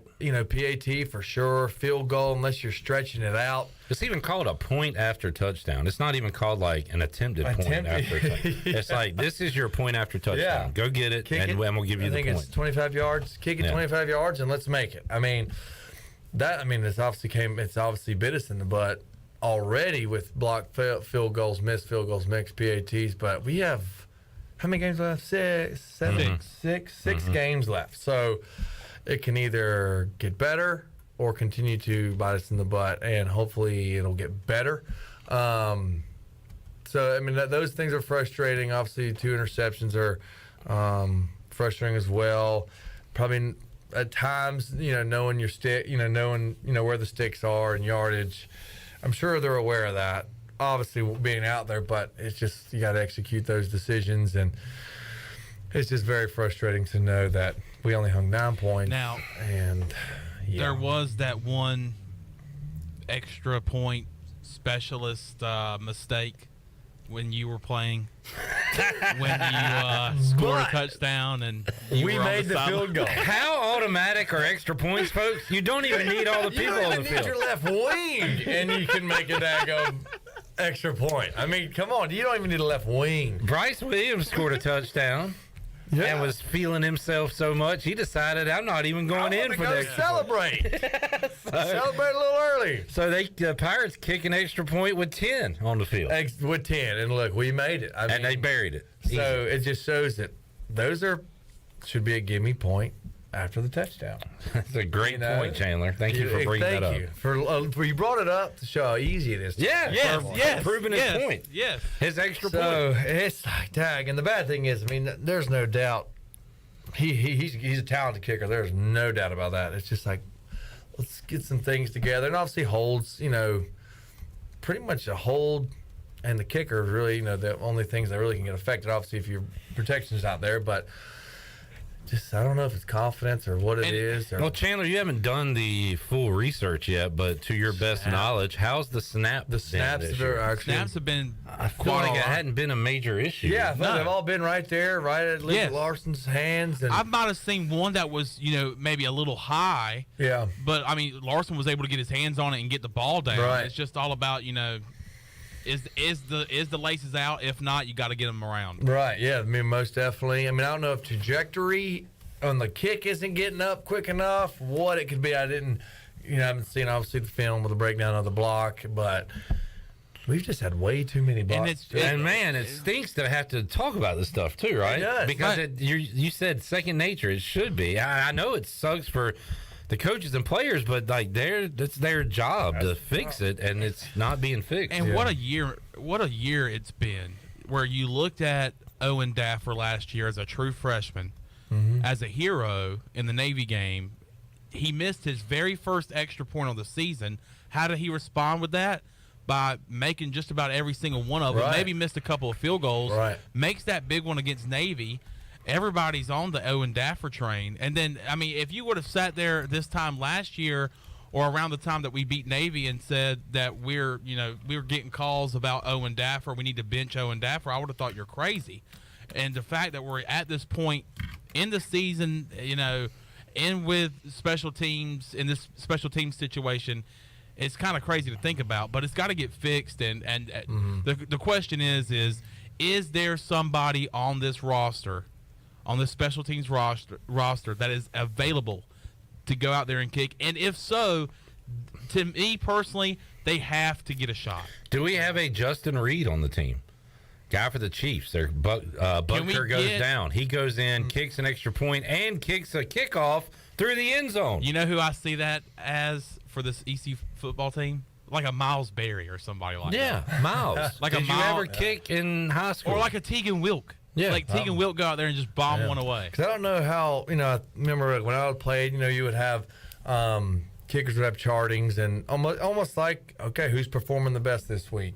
And you like at practice? Yeah, at practice. And if there's if that's going on, I don't know. Or I think a big majority of it is, well, one, block field goals, that's execution and protection for sure. And maybe some on the kicker if the ball's not getting up high enough, quick enough. But, I think it's a lot of it's mental for him right now. It's got to be. Yeah. The proof of him being a good kicker is there. Kickers are always compared to golfers in the mental sense. Oh, yeah. But, like, you guys aren't. Like, you skill guys. But I guess there's, not as much thinking, I guess. Yeah. You got to know the plays and everything. Yeah. But kickers they're not going to get hit. No. So, and they're kind of out there by themselves. Yeah. Like, it's almost better when you might get your clock cleaned. And I don't know. Sharp. Yeah, that's just frustrating knowing something's not right mentally. I'm projecting. With the kicking situation right now. So I don't know. Another thing, Bryce, Holden Ahlers, it seemed like he was throwing to a lot of covered guys. Yeah, I was looking at some of that too. A lot of them look like forced passes. I know Winstead was obviously turning out to be one of the top receivers on the team. Get the ball to your those receivers, but if it's covered and you're forcing, maybe look at other options. There should be three other receivers out there, unless they're all covered. Yeah, some of those passes were like, okay, but let's not force it so much, and maybe look at other options. And see, I don't have the field of vision while you're down there or as the quarterback, but looked like there was a lot of forced passes last week, and like I said, those decisions. Your vet, come on, let's either tuck it and run if nothing's there, or just be aware of who's covered and what the percentage is of that receiver being, I guess, able to catch the ball as far as coverage purposes. I like that we got the backs more involved in the passing game. I know you, on a particular fourth down play, didn't like that option when you got to get a first down. Yeah. Let's dump it off at 4 yards, hopefully 6-7 yards from the sticks or whatever it was. But that was frustrating. But on a positive note, Marlon Gunn. I was watching him. I like watching him play. For some reason, this may not be a comparable, but to me, it kind of popped up. Was it Gore? What running back is in the NFL? Frank Gore. Frank Gore. For Yeah. some reason, I got a vibe from him. Maybe because Gunn I don't remember Frank Gore being real showboaty or anything, but Gunn just seems like, hey, I'm gonna run the ball and I'm gonna run it hard and be effective. Physical. And then if I break one, I'm gonna flip it to the ref and go back. Right. So I kind of was liking the way Gunn was, how his play is, and obviously he was making some good runs. So it's exciting to watch him play. All right, I like that comparison. Yeah, that'll work. I don't know how Frank Gore came up, but yeah, that's what I'm thinking. Tough physical guy and not much fluff. Not much fluff, yeah. 7 carries for Gunn on the day for 67 yards. Keaton Mitchell 10 for 47. So I mean, pretty good averages there for those running backs. Yeah. As you said, Isaiah Winstead getting a lot of targets and catching a lot of balls, 9 catches. I had tweeted Ryan Jones 5 straight games with a touchdown. Goodness gracious. That was before the flag came out and I saw it. Yeah, and, that was a bummer. He did not get that touchdown. Like, man, he is on a streak. And that was a great drive, too, that ended on a nice touchdown that we got wiped off the board. How about that swing, Bryce? You got a touchdown called back that gives you 3 instead of 7. On the other side, Pirates get a stop. Xavier Smith gets a penalty after the play on 3rd down, and then they get a first down. They get a touchdown instead of a field goal. Should have been ECU 7-3. Instead, ECU's down 7-3. Right. What a swing that was. I know. And then if I remember correctly, wasn't the roughing the kicker, they got that first down and they were driving the ball, and then that in one of the quarters and then flip field, and didn't they score off of during that drive? I feel like that after another penalty. I don't know. It was like the roughing the kicker, so that gave them the first down, and then they were driving the ball, the quarter end flip field, and I think they scored off of that. I think, from what I remember, and so that was unfortunate to obviously get a roughing the kicker play. I mean, I know it heated the game sometimes, but, you can't hit the kicker. And, just little things like that is unfortunate to, lose, I guess, change on downs or change of possessions. Which is crazy. Mistakes like that. Which is crazy because something that a positive this year for East Carolina and Mike Houston, and really since Mike Houston's taken over this program, is discipline. Yeah. And and hardly any penalties that cost you, maybe a false start here, but not these penalties that cost you getting a stop on 3rd down, forcing a field goal, or a legal man downfield or something like that, where it strips a touchdown away. So that was very hard to see on Saturday. Isaiah Winstead said yesterday that he was hit. He thought they should have got the guy for targeting. He didn't catch the ball, went down, and the guy hit him in the helmet, and that's when C.J. Johnson picked up a penalty. And Isaiah said he shouldn't have done that, but he was sticking up for me, and Isaiah said I might have done the same for him, kind of thing. But you got to pick your spots there, obviously. And then Xavier, Shirley, you got Xavier yesterday. First question I asked him was about the penalty where he got flagged after ECU had gotten a stop. And here's what he said, if we have that ready to go. Xavier. Yeah, first of all, it definitely wasn't me. Going into big ball games like that, you come in with a lot of emotion, and that's all it was. I just played with a lot of emotion, and right there I lost myself, and it cost the team. I apologize to my teammates. I apologize to my coaches. It really ate me up after it happened because, like I said, that's not me, and I hurt the team, and that's the last thing I want to do. So, the Pirate Nation, I apologize. That wasn't me. It was very unlike myself, and, I won't let mistakes like that happen again. I'll do better always. But, like I said, it was just emotion. I played with a lot of emotion and passion for the game and my teammates. And, I let it get my emotions out the way right there. So, I'm apologetic for it, and, I can't go back in the past. It's something you want to go back and get, but I can't get that back. Yeah, that's about all you can say. And it is such a split-second deal where you make a swipe, a gesture, say something, and it's usually the second offender that gets the flag for it. So Xavier knew it was a bonehead mistake. He apologized, acknowledged it. That's all you can do really now. So, but yeah, glad to. Good for him to come on the show. That's the first question we hit him with after a loss, and he owns up to it. Not much else he can do. So, but good for him to say all that. Back to the extra points. Chad said when you're watching a game, your team scores. The extra point should be so automatic you can go get up and get a drink or head to the bathroom. Like you don't even watch it. That's a good point because I meant to say that earlier and then we got off to another subject. But I remember going to games or watching games with my dad, and when you score a touchdown, I turn to my dad and we talk about how that touchdown happened, or talk about the touchdown while they're kicking the extra point, knowing that the extra point should be made, and it usually was made.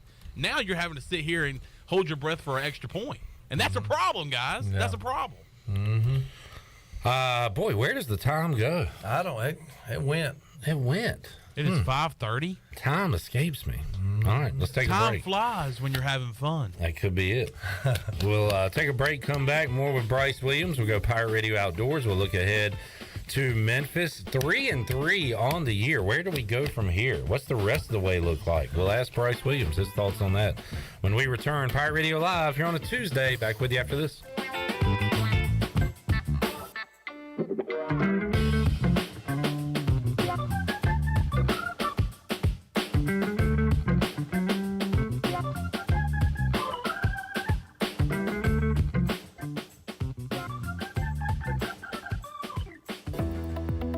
Hey Pirate Nation, this is Holt Nailers for my friends at Arc Point Labs. Just as I trust my teammates, you can trust Arc Point Labs to give you quick and accurate results for your laboratory testing needs. Arc Point Labs provides insights and solutions to enable individuals, businesses, and communities to make informed decisions on their health, safety, and well-being. Visit any of the 6 Eastern North Carolina Arc Point Labs locations or go to arcpointlabs.com. Go Pirates!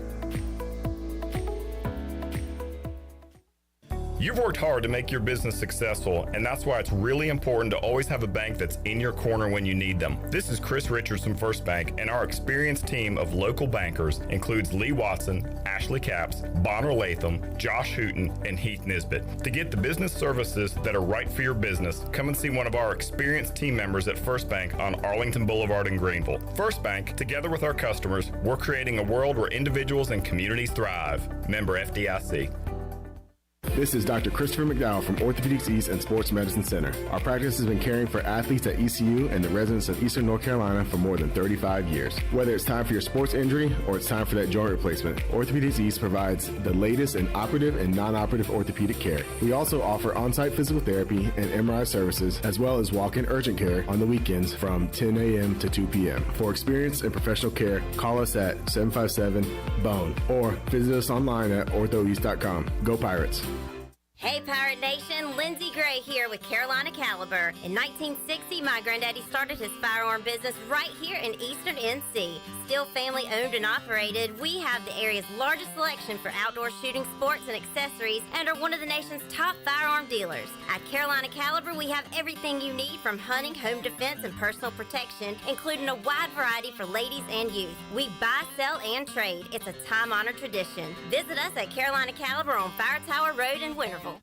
Portable, super quiet, and fuel efficient Honda EU Series generators are ideal for camping, tailgating, home backup power, and more. All feature Honda's CO Minder carbon monoxide detection system for added peace of mind. Select models include Bluetooth connectivity for wireless control with Honda's My Generator smartphone app. Go with a Honda EU Series generator. It's power you can trust. See Ron Ayers Motorsports, Highway 11, north of the airport in Greenville.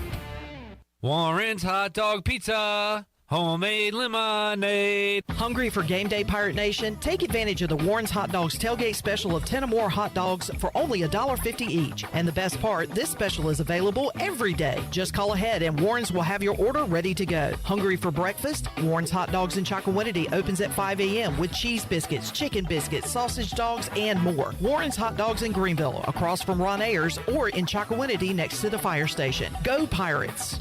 Where can you go where the beer is cold and friendship is forever? Pabst is the place that's in our hearts where we can be together. Pabst Blue Ribbon. This is the place. Hey Pirate fans, get stocked up for tailgating season with PBR at your favorite retailer. Look for the QR code on the PBR display and register for a chance to win a pizza oven. Game day or any day, all Pirates prefer PBR. Great food, great atmosphere, and great service is Ottavola Market Cafe. Ottavola is simply a restaurant that focuses on that, being a great restaurant. There's something for everyone at Ottavola. The menu offers a variety of great choices like pastas, pizzas, sandwiches, soups, salads, and seasonal rotating selections. Lunch or dinner, Ottavola is always the right call. Call ahead and get Ottavola to go, or stop by the bar for a drink with friends. It's simple. Come and eat at Ottavola Market Cafe, Red Banks Road next to Food Lion, and OttavolaMarket.com. Ottavola, Pirates supporting Pirates. This is Amanda Houston, and you're listening to Pirate Radio, the voice of the Pirate Nation. Go Pirates!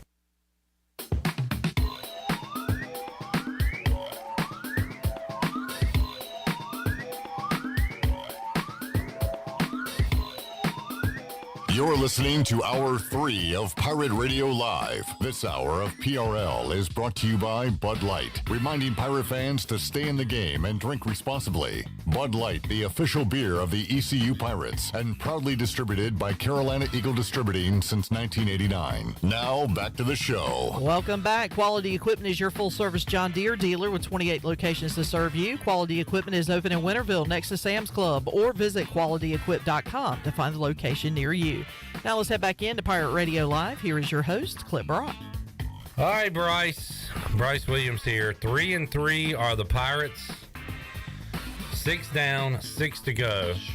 And you were looking at what lies ahead, and no gimmies. I'm gonna regret this. I'm gonna say Temple's a gimme. We're gonna beat Temple.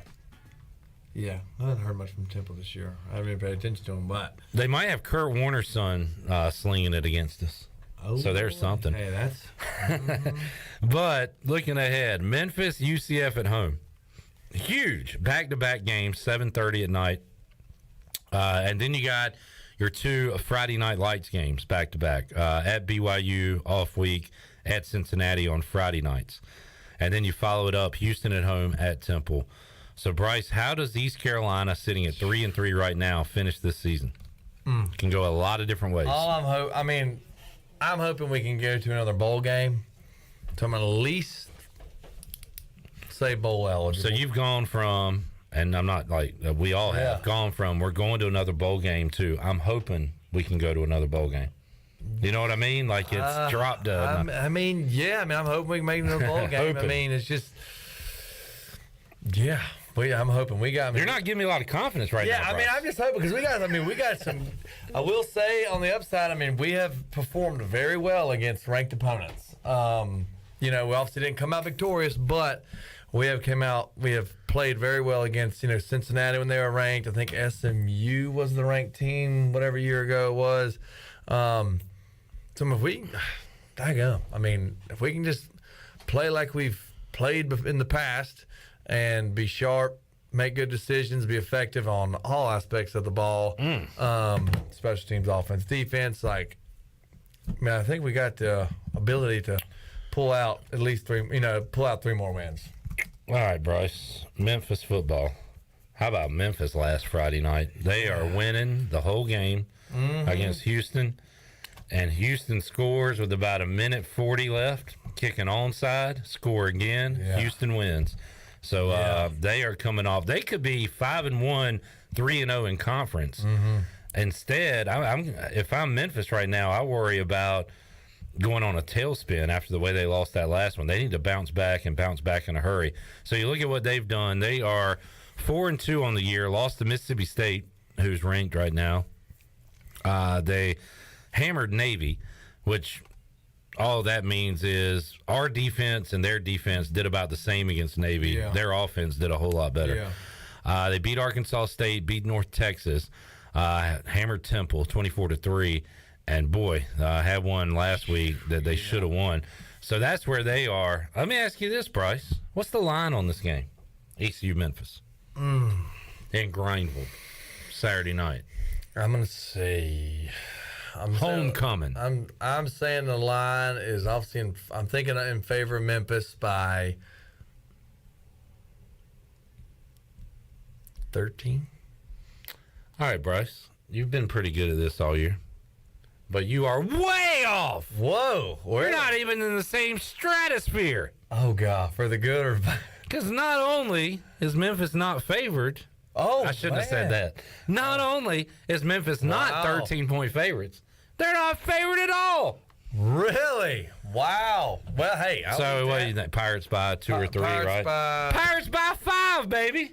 There we go. Hey, I like it. But I was looking and heard, breaking down, just kind of being real in that point. That's rich for even my blood. I can see East Carolina being a favorite here. They're inconsistent. It's funny to me that all these people call in and say the ECU's so inconsistent, which they are, absolutely. Yeah. But then they get shocked at the line. How are we favored? Because we're inconsistent. Yeah. Because we'll come out and win this week. Out, yeah. Which is great. Now, I will say, even though I did favor Memphis, but I'm saying we're going to win. So we'll get that. No, you're saying what you think Vegas is saying. Right. We know you're going to pick ECU. Uh-huh. But to your point, like, I'm a little surprised at that line as well. I can see ECU by a field goal, maybe even a pick 'em, something like that. But 5, and that has gone up. That means people are betting on ECU. Yeah. So I found that interesting. Hey, and we got the new unis, old school. Yeah, the modern throwbacks. Yeah, they're called. So that'll be cool. I mean, that's great that we're favored. I mean, more white helmets. Are you? How do you feel about white helmets? I mean, honestly, I think they look awesome. And you wore the white helmet at Cincinnati for the first time ever. Yep, and lost. I think we lost by a field goal. Great game. Second field goal. Great game. Yeah. Dang, that was a bummer. Yep, Thursday night, two good teams, high flying offenses. Yeah, a lot of points scored. That was good. All right, well, so we'll get your prediction at the end. But I wanted to. We like to play guess the line with you. Yeah, and you've been pretty good up to this point. Ooh, yeah, that was that looked. You wear a cup playing football? I never did. Yeah, that was. No, I never did. But you do in baseball for that reason, right there. Yikes. That would hurt. By the way, Mariners up 6-3 as there's some chuckles in the dugout after a player gets hit in the cup. Cup check. 6-3 Mariners lead on the Buccaneer Music Hall scoreboard presented by Da Buck. Da Buck. As they play in the 6th inning. So there you go. All right, let's get another break. We'll come back. We'll go Pirate Radio Outdoors and get Bryce Williams' prediction for East Carolina and Memphis. That's coming up on Pirate Radio Live after this.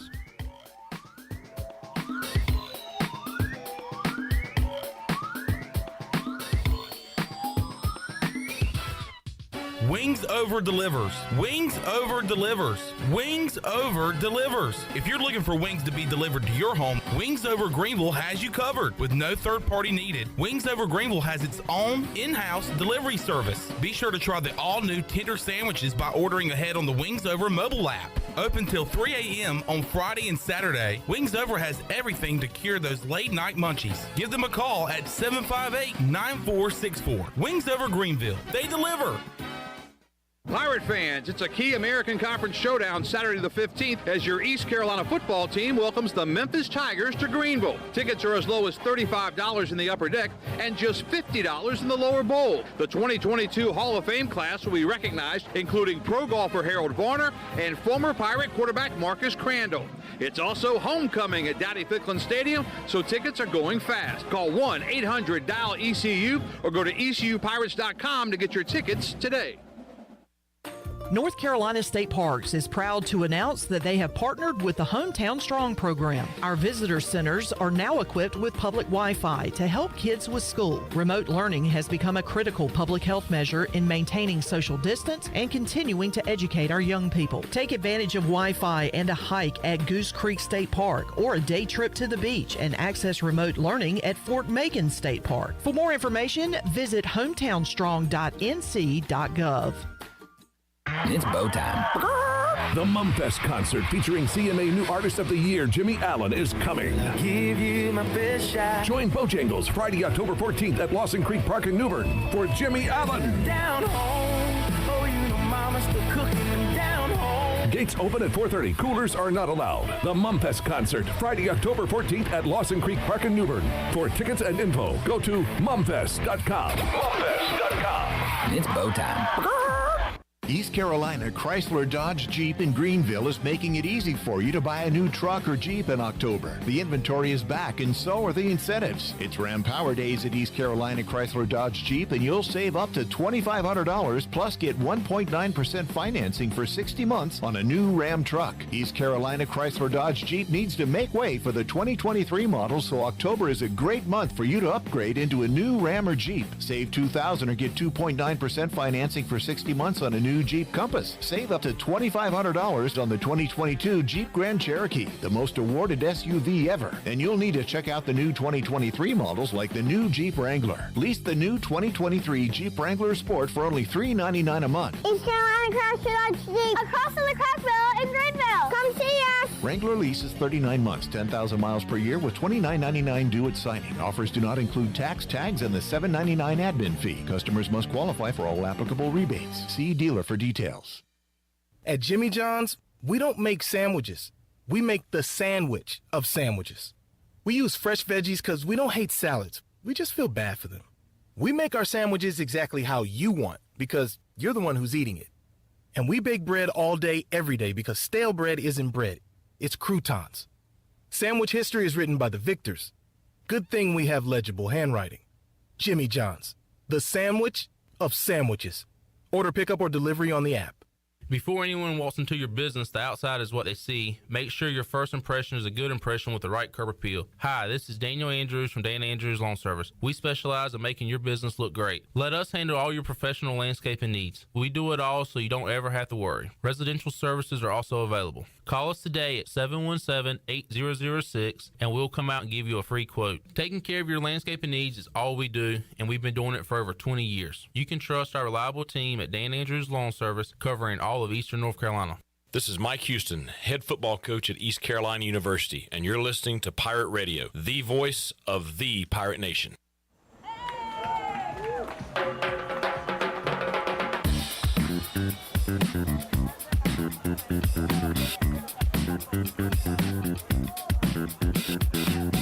You're listening to Hour 3 of Pirate Radio Live. This hour of PRL is brought to you by Bud Light, reminding Pirate fans to stay in the game and drink responsibly. Bud Light, the official beer of the ECU Pirates, and proudly distributed by Carolina Eagle Distributing since 1989. Now, back to the show. Welcome back. Do you want to get rid of wrinkles, tighten and lift your skin, smooth your skin texture, erase veins and brown spots, and get rid of unwanted hair? Are you interested in Botox or filler? Contact the licensed professionals at Beauty Bar Medi-Spa on Red Banks Road in Greenville. Free consultations are available by calling 752-1406 or visiting beautybarmedispa.com. Enjoy your visit. Love your transformation. Now let's head back into PRL. Here's Clip. I was just showing Bryce Williams, Joe Musgrove from the other night, San Diego pitcher, and they went out and checked him to see if he had what the heck was going on with his bright and shiny ear. And the umps checked him, gave him a nice rub down, wet Willie, a little bit of everything, and said he was good to go. And just curious, Bryce, in football, let's see, you can put, I guess this was back before your time where the guys would put crazy amounts of stickum on their hands and gloves and stuff. And is there anything else a football player could do, like a foreign substance, to get an advantage? Besides the stickum stuff, not that I know of. If you have a dry day and you got your receiver gloves on, that's about as, and they're new.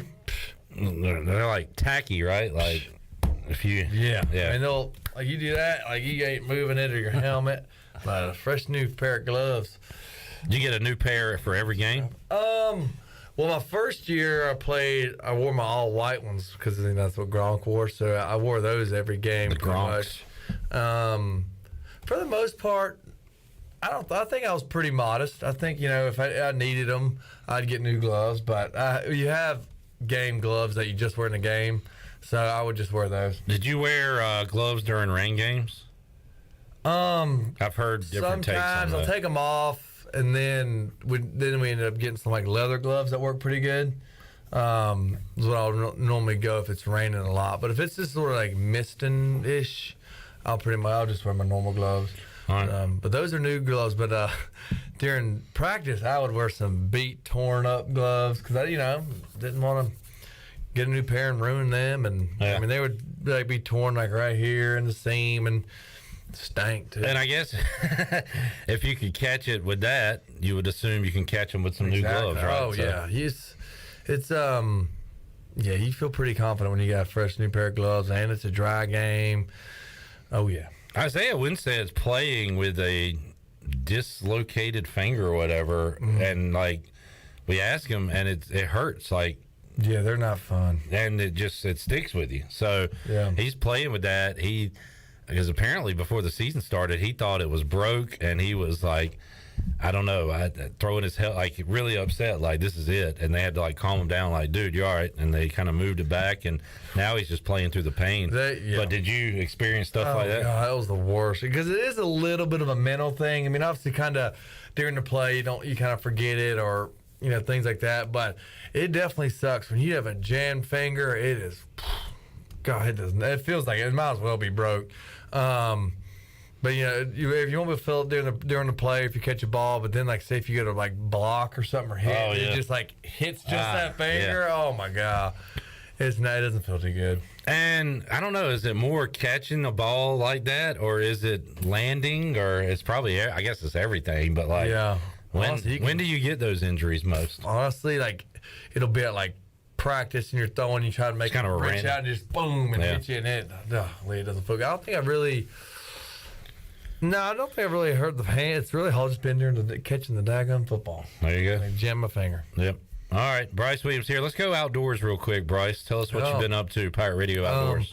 Well, it's been as far as I've been outdoors, but it hasn't been as eventful as I've wanted to. I did, I was able to jump in the woods last week. It's rifle season will be this, but I'm still on my bow season, trying to, stick with my bow. And I had some youngins come in, was going to wait it out. And the wind was a southwest wind, which I thought would be fine with my stand location. Because like my stand in like a bunch of trees in another lane, like 200 yards away was this doe. And she was letting me have it, like blowing. And she was going, and it just echoes through the dang woods. And you're like, you gotta be kidding me. How is she smelling me? I swear she was probably at least 150 yards away. And so that's what that is? Yeah. Because I hear that, like if I walk outside on the deck at night and I can't really see, but I can hear that sound. Yeah, that's a deer blowing at you. Human in the area. That means I know something's up and I don't like it. But I'm like, how in the world the fact, it's what's crazy. Well, I smelled you when you walked in today. That's true. But and it's just crazy. I'm like, literally, my scent is going through all these trees, 150 yards downwind, and she's blowing. Because she was coming to the corner. It's like a cartoon when you can see the smell and it hits the... It really is. And I'm like, dadgummit. So that kind of just ruined the hunt there. I mean, the little one still stayed in there. Dumb question. I like asking dumb questions to you. When you're doing your stand placement and everything, I guess you can't really factor in wind because winds change. But is there like a more common wind that comes through? I think during like kind of like early fall, you got your southwest winds, warmer air. Then as the seasons, the winds change every day. But, right. As it gets later, I think we'll get the north winds. But yeah, so you do kind of plan for it? Oh yeah. Ideally you want multiple stand locations, but where I'm hunting right now, this first year on the woods, we got these big lanes cut out. So I'm just hunting one of the lanes, expecting them to come there. So for my stand, a perfect wind would be a west, north, northwest, west wind would be the most ideal wind for my stand location. But yeah, ideally I'd like to have multiple, but at this point in time, I just cross my fingers I got a good wind, or I'm sitting it down pretty good so I don't get blown out again. I did have two bears show up on camera. Ooh. Yesterday, this morning, like 2 a.m. Black bear? Black bear. Okay. So I'm possibly get a bear tag. Bow kill with a bear would be cool. Bow kill with a bear. You ever had that before? All right. Bear bow kill. And then fishing was at the beach and was windy, and we got skunk. Oh, hate to hear that. Yeah. An old skunky for Bryce and the crew. All right. Well, thanks for the update. So when is gun season come in? If I remember correctly, that would be this weekend, but I don't think I'm gonna quite jump in on it yet. We're like 15th, you thinking? The 15th, yeah. Okay. I think it's the 15th.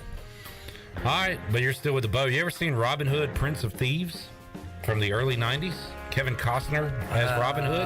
No. Shooting the bow and arrow? Okay. No. Maybe a little motivation. You could watch that. I might even watch him say, if he can do it, I can do it. If Kevin Costner can do it, then I dang sure can do it. Yeah. He don't even have sights. Right. Yeah. He's out there hoofing it, man. Yeah. Wood and string. That's it. That's all you need.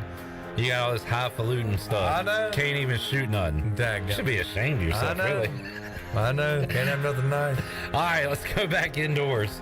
There's Bryce Williams with Pirate Radio Outdoors.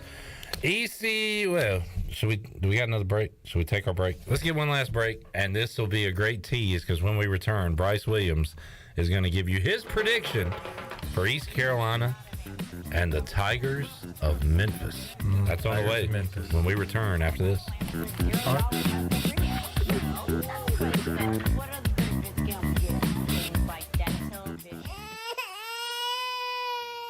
There's nothing more important than protecting your family. Fire ants can cause painful allergic reactions and even death. Protect your loved ones at home where you should feel the safest. Visit pesttechofgreenville.com to learn of our once-a-year treatment to guarantee you stay fire ant free. Tested and proven effective by your Eastern North Carolina exterminating professionals at Pest Tech of Greenville. Mention the crying baby for an extra 10% off.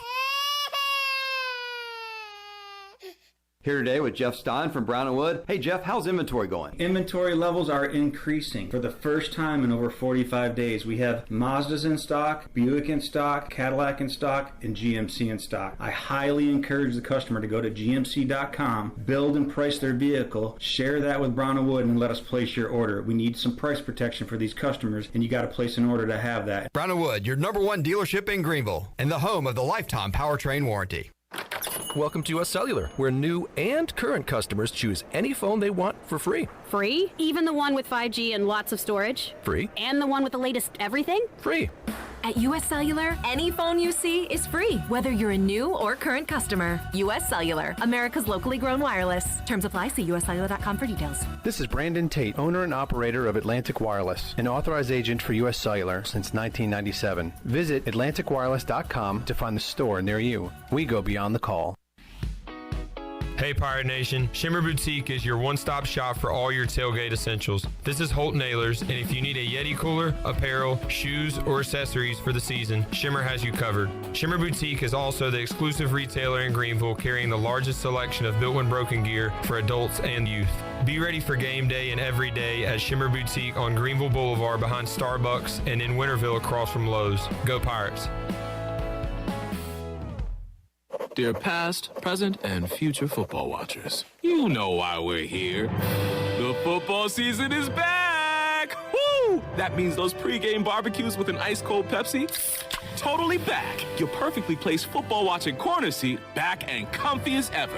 18 Sundays of touchdown scoring, Hail Mary throwing, ice-cold Pepsi flowing football action. You better believe it's back. And since that's too amazing to miss a single second's worth, Pepsi is officially giving you permission to always put football first. And when we say always, we mean always. Like when your lawn is looking less like a lawn and more like a jungle. If the game's on, then the lawnmower ain't. And those gutters you haven't cleaned, today is not their day. Or maybe those in-laws are back in town. Well, better hope they're football fans because your Sunday is completely booked. Long story short, crack open a Pepsi and don't let anything get between you and your football watching. With love, Pepsi, made for football watching. That's what I like.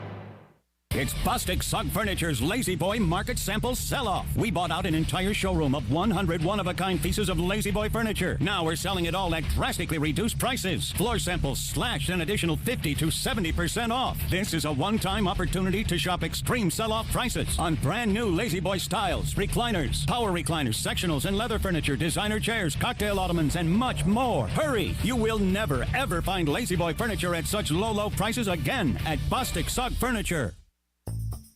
The Rick House is Eastern North Carolina's premier American-style restaurant and bourbon bar. Join us at the Rick House for mouth-watering steaks and made-from-scratch pastas. Check out the 16-ounce cowboy steak or the seafood delight pasta. Join us for our legendary brunch on Sundays from 10 to 2. The Rick House can feed your larger crowds with off-site catering and room for 125 in our adjacent banquet hall. The Rick House, American Provisions and Spirits, 710 Red Banks Road beside the bowling alley in Greenville. Hi, this is Parker Bunch. When I'm not hitting dingers or going viral, I'm listening to Pirate Radio, the voice of the Pirate Nation.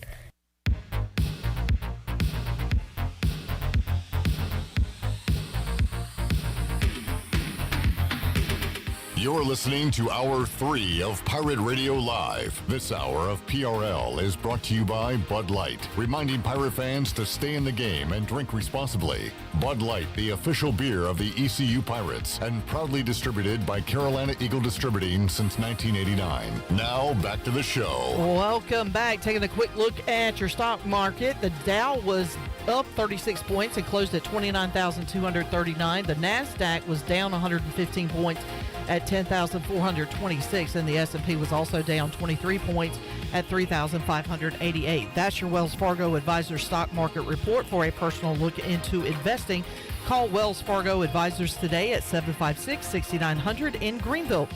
Wells Fargo Advisors LLC, member SIPC. Now let's head back into PRL. Here's Clip.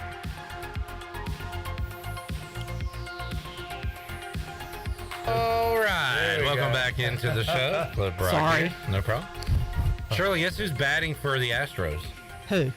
Former Oriole, Trey Mancini. Oh. Jeez. I got to tell you, I don't follow a lot of non-Braves baseball, and I forgot that he was an Astro. Yep. All right, Bryce, we're walking in Memphis. Walking in Memphis. But will the Pirates be able to walk all over Memphis on Saturday? I think so.